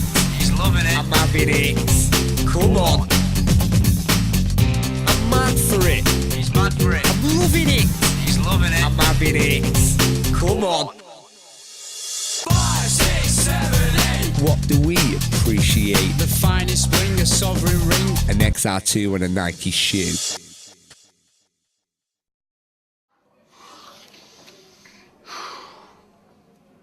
It's been 1 week now since the single worst night of my life. In front of 3,500 screaming fans at the jam-packed Coventry Sky Dome on the biggest show in British wrestling history, I was beaten 1, 2, 3 by Raven. You know, Raven, you're probably expecting me to sit here now and blame it on Mick Foley, blame it on the fans, the referee, the biased matchmakers who slanted it totally in your favour by making it Raven's rules. But you know what? Raven, you said you were going to teach me a lesson. You've taught me a hell of a lot. In fact, I learnt more in the last 7 days than I've ever learnt in my whole career. You know, I've learnt that if I want something, I have to make it happen. I have to stay focused. Maybe I lost a little bit of focus. You know, I've lost worse things than that match to you, Raven. I lost a company, I've lost friends, I've lost fans. But the one thing that I was not prepared to lose was the FWA British Heavyweight title. The thing that I will be remembered for long after I'm dead and gone. But you have said to me that the only way you'll step back in the ring with me one-on-one is if I put this on the line. Well, Mr. Master of Psychology, you've got it. Because even though this is the single most important thing that I have ever possessed, it turns out that it's not as important as my reputation and my pride. You see, my phone has been switched off for the last 7 days. I have not shaved, I have not eaten, I have not slept, because I cannot stand the thought of staring somebody in the eyes after they ask me, how comes you lost to Raven? I just can't take that, Raven. So the fact is that I will step in the ring tonight in the Morecambe Dome, and I will leave the victor, because you have brought out a side of Alex Shane that even I didn't know existed. You've unleashed a beast, and that beast is going to kick your ass all the way back to America, and there are 2 things you can do about it. That's bleed and suffer. Ah! Ladies and gentlemen, this next match is the main event of the evening, and is for the FWA British Heavyweight Championship.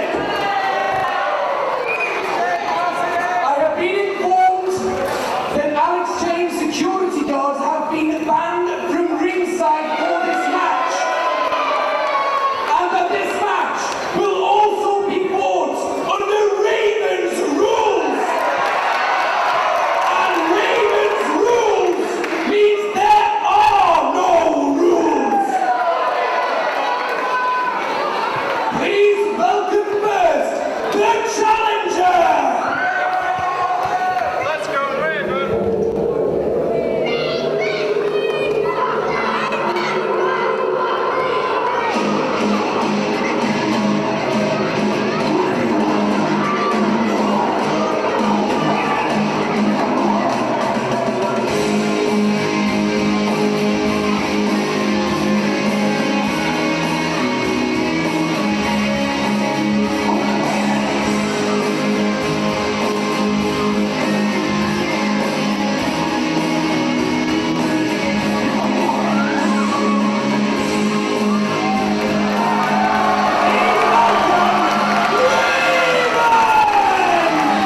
The legendary former ECW World Heavyweight Champion, Tag Team Champion, you name it, he's done it all in the wrestling business.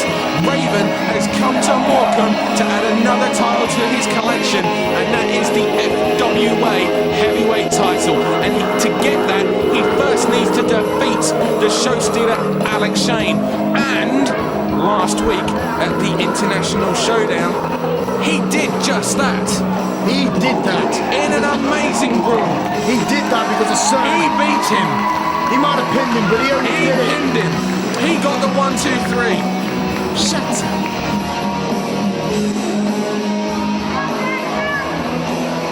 First of all, I want to say it's an honor to be here in Morecambe in the UK.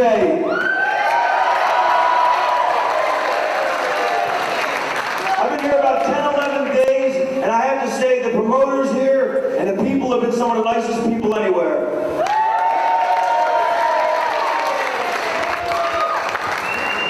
I want to say something to my opponent, Alex Shane.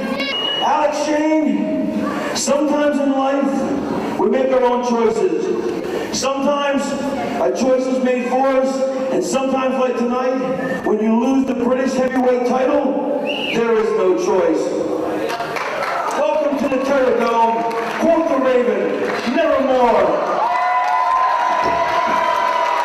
The only reason Alex Shane lost that match at the Wrestling Channel show is because a certain washed up, crippled, no good Nick cost him that match. Such a nobody that I can't even recall his name. Mick Foley, that was his name. That was his name. But he is none of the things that you're talking about, actually. He is a wrestling legend. And it was the only reason that Mick Foley even came down to ring is Wait a minute, wait!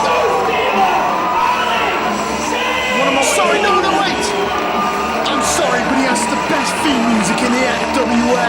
And not only that, he has the FWA British Heavyweight Championship, which he defeated Doug, the A-Lot anarchist. Doug Williams, he beat him for it.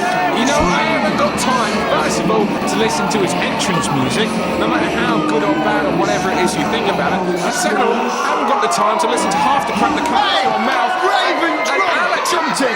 And I tell you what, Raven hasn't got the time to wait for Alex to even get in this ring for the match. This is an FWA British Heavyweight title match. This is fought under Raven's rules, much like the match at the TWC International Showdown was, which, by the way, you can purchase the DVD of that by logging on to www.thewrestlingchannel.tv, and I implore you to do so. It was an amazing thing. Seeing Alex Shane thrown off that balcony, Nick London, wasn't that a thing of beauty? 6'7", 300-pound men don't tend to fly that well, and Alex Shane found that out for himself as he's just been thrown through the door.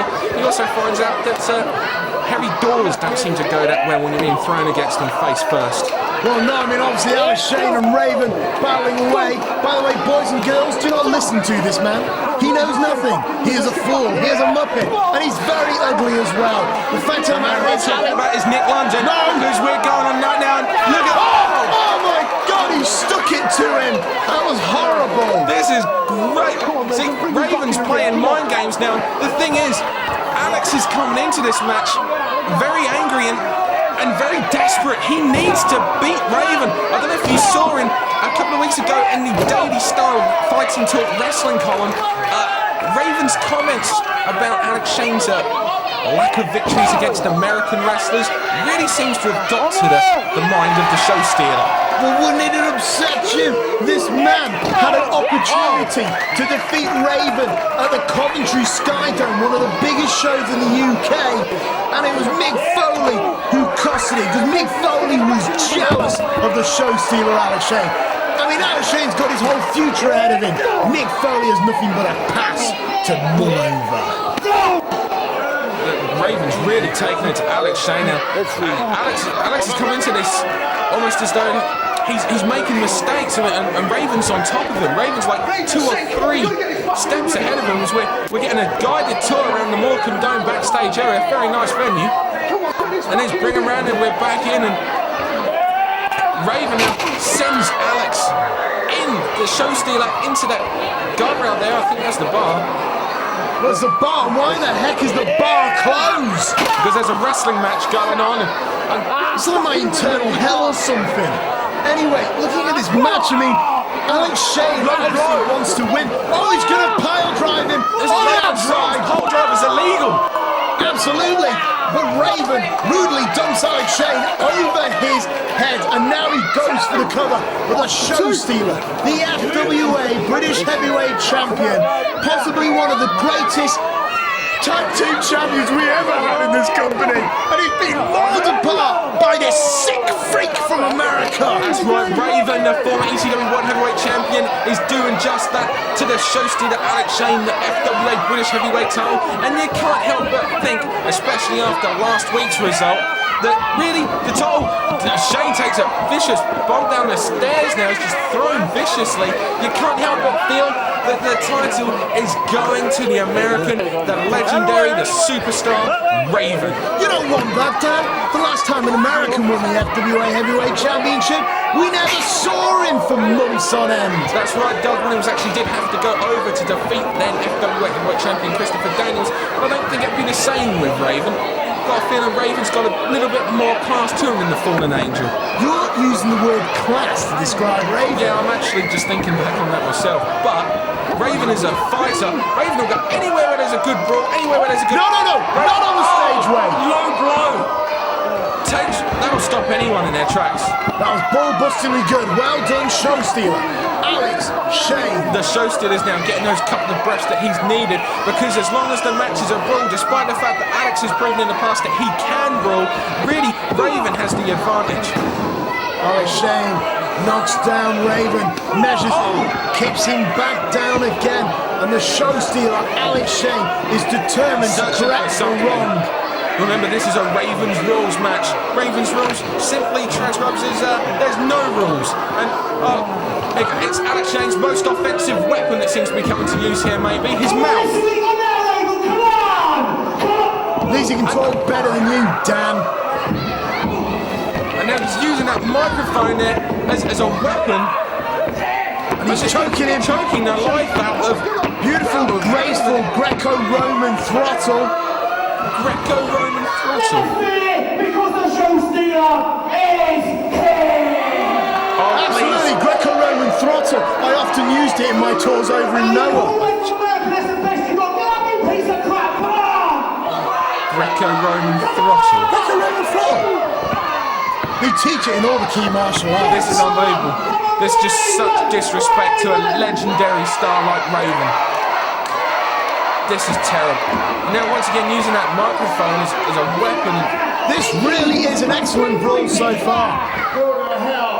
Yeah. Raven will not quit. Do you really think Raven will quit? Raven said go to hell. He seems to forget he's already in hell. He's in the middle of Morecambe. Let me tell you something, okay? Alex Shane, the show's the FWA British Heavyweight Champion, is angry, and that's what's going to end up making him make a mistake. Just like that, he took too much time, and Raven was that was nice kick to the head. He made Raven swallow his size 50s or something. I don't know. He's got big shoes, as Alex Shane. That means big socks too. And let me say something, okay? That goes to show something that when you turn your back on Raven, Raven's so much more adept to these Ravens Rules matches that he's aware of anything that's around him and how to use it. You cannot turn your back on the legendary superstar that is Raven. Well, that's the thing with Raven. Raven rules, he lives by the sword, but I'll tell you one thing, baby, he'll die by the sword. Alex Shane will hurt him Can I just point out the look on Alex Shane's face then? Did you see that? Very, very desperate and very angry. It almost is like, what have I got to do? Because on the last time we saw these two compete against each other, Alex tried everything, including the use of his own security team, who are banned from ringside, by the way, from this match, to win that match, and still it didn't happen. Still Raven went on to hit the even flow Raven effect DDT and get the victory. The security team are banned from ringside? Yes, there was an announcement before the match. That's a shame. No, I heard it. You should be taking notes. Look, all I'm saying is a real shame. The security team sell tickets. What can I say? I'm a fan. Oh, Raven flown into that chair. And yeah, Alex Shane does what he does best, and that's posing. Alex Shane, 14-time pose champion of the year. 14-time pose. 14 times. He keeps posing it, and he's going to end up losing the title here tonight, because tonight is where it matters most, because tonight it could cost him everything that he has. Alex Shane happens to be the FWA Heavyweight Champion. You will never know how it feels to be a champion. Not like me and Alex, it's like a bond that we have. And now, he's choking away at Raven, and you can see the Raven slowly fading away. Fading.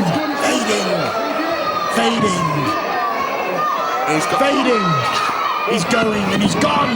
He's gone, Dan Reed. He's got the Cobra clutch now locked in on Raven. He's keeping him nearby. He stopped it from being a Ravens Rules match. He's locking in that Cobra clutch. He's trying to choke him out. And that's great, because that is legal. That is legal.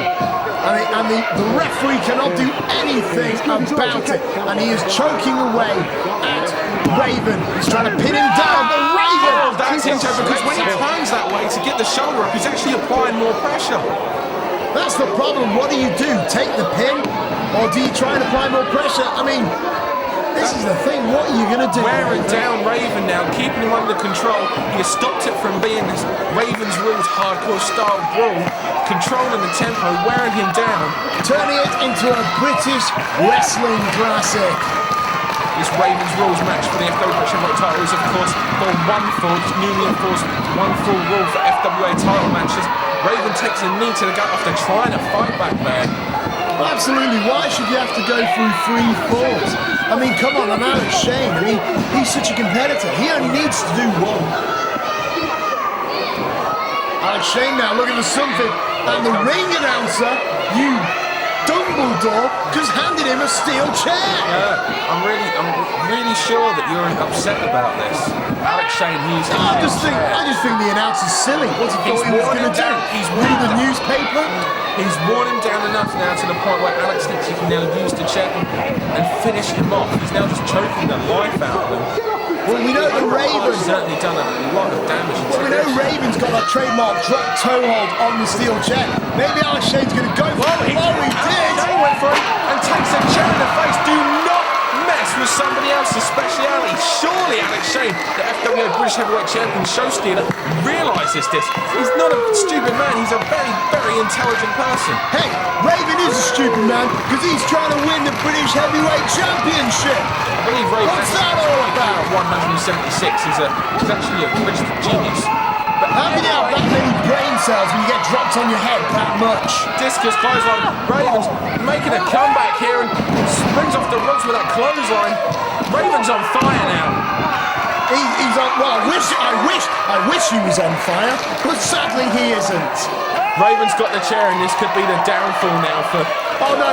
If he This is drop toe hold. Oh, Alex has got to model pictures with that face. Under 2, he's not going to be doing it for much longer. We almost had a new FWA champion. Can you feel it, Nick London? No, I can't yes, feel you it. can. Don't even try to deny it. You can feel the title is going to change hands. You can feel the title is going to go on to Raven. Oh, what a great FWA champion he would make. Oh! Hey, that ain't a title. Like that won't happen too. That's not a title change you're feeling. Look at the frustration, look at the desperation on Alex Shane's face. There's nothing he can do to beat him. Calm down. That is not a title change you are feeling.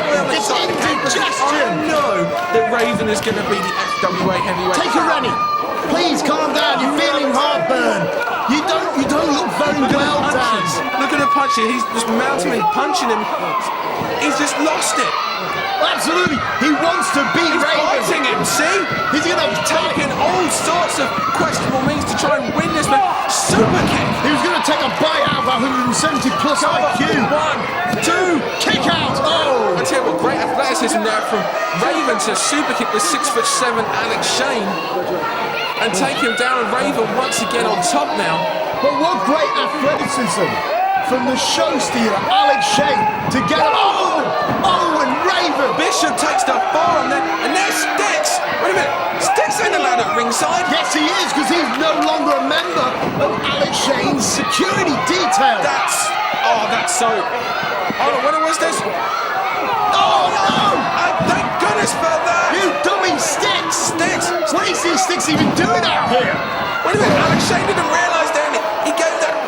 A check-up from the neck up to his former employee. He's blind. Raven from behind now. No! Demon Flow, this is it. One. Bad Bishop. Champion. Oh. Wait a minute. Oh, come on. And Sticks, save that Shane. This is sickening. This is. We should have a new heavyweight champion on the FWA. Big boom, not like this. No. 2, 3. Yes. Oh. Yes. No. He did it. A running big boom. And Alex Shane has corrected a wrong. No. He is still the FWA British Heavyweight Champion. I am fed up of this. This is wrong.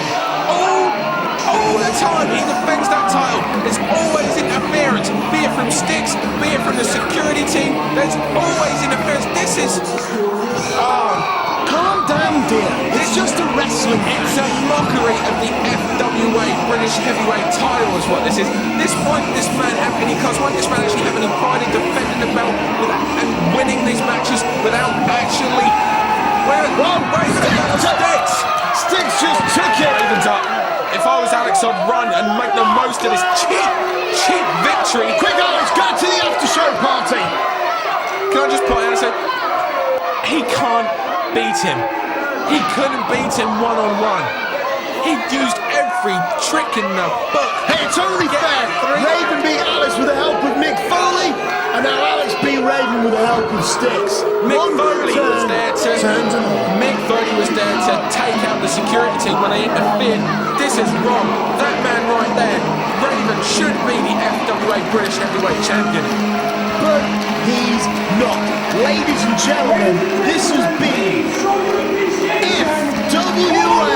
This has been a travesty is what this has been, Nick London. This has been FWA War on the Shore. Now, Dan, why don't you say goodbye to those people at home? What an excellent, well-ended, rounded show this was. Let me tell you something, come April 16th, when Alex Shane will then have to defend the title again at Crunch. Absolutely, he's got a triple threat match to enter into. I'm sorry I let you down, and I'm sorry I didn't win the title.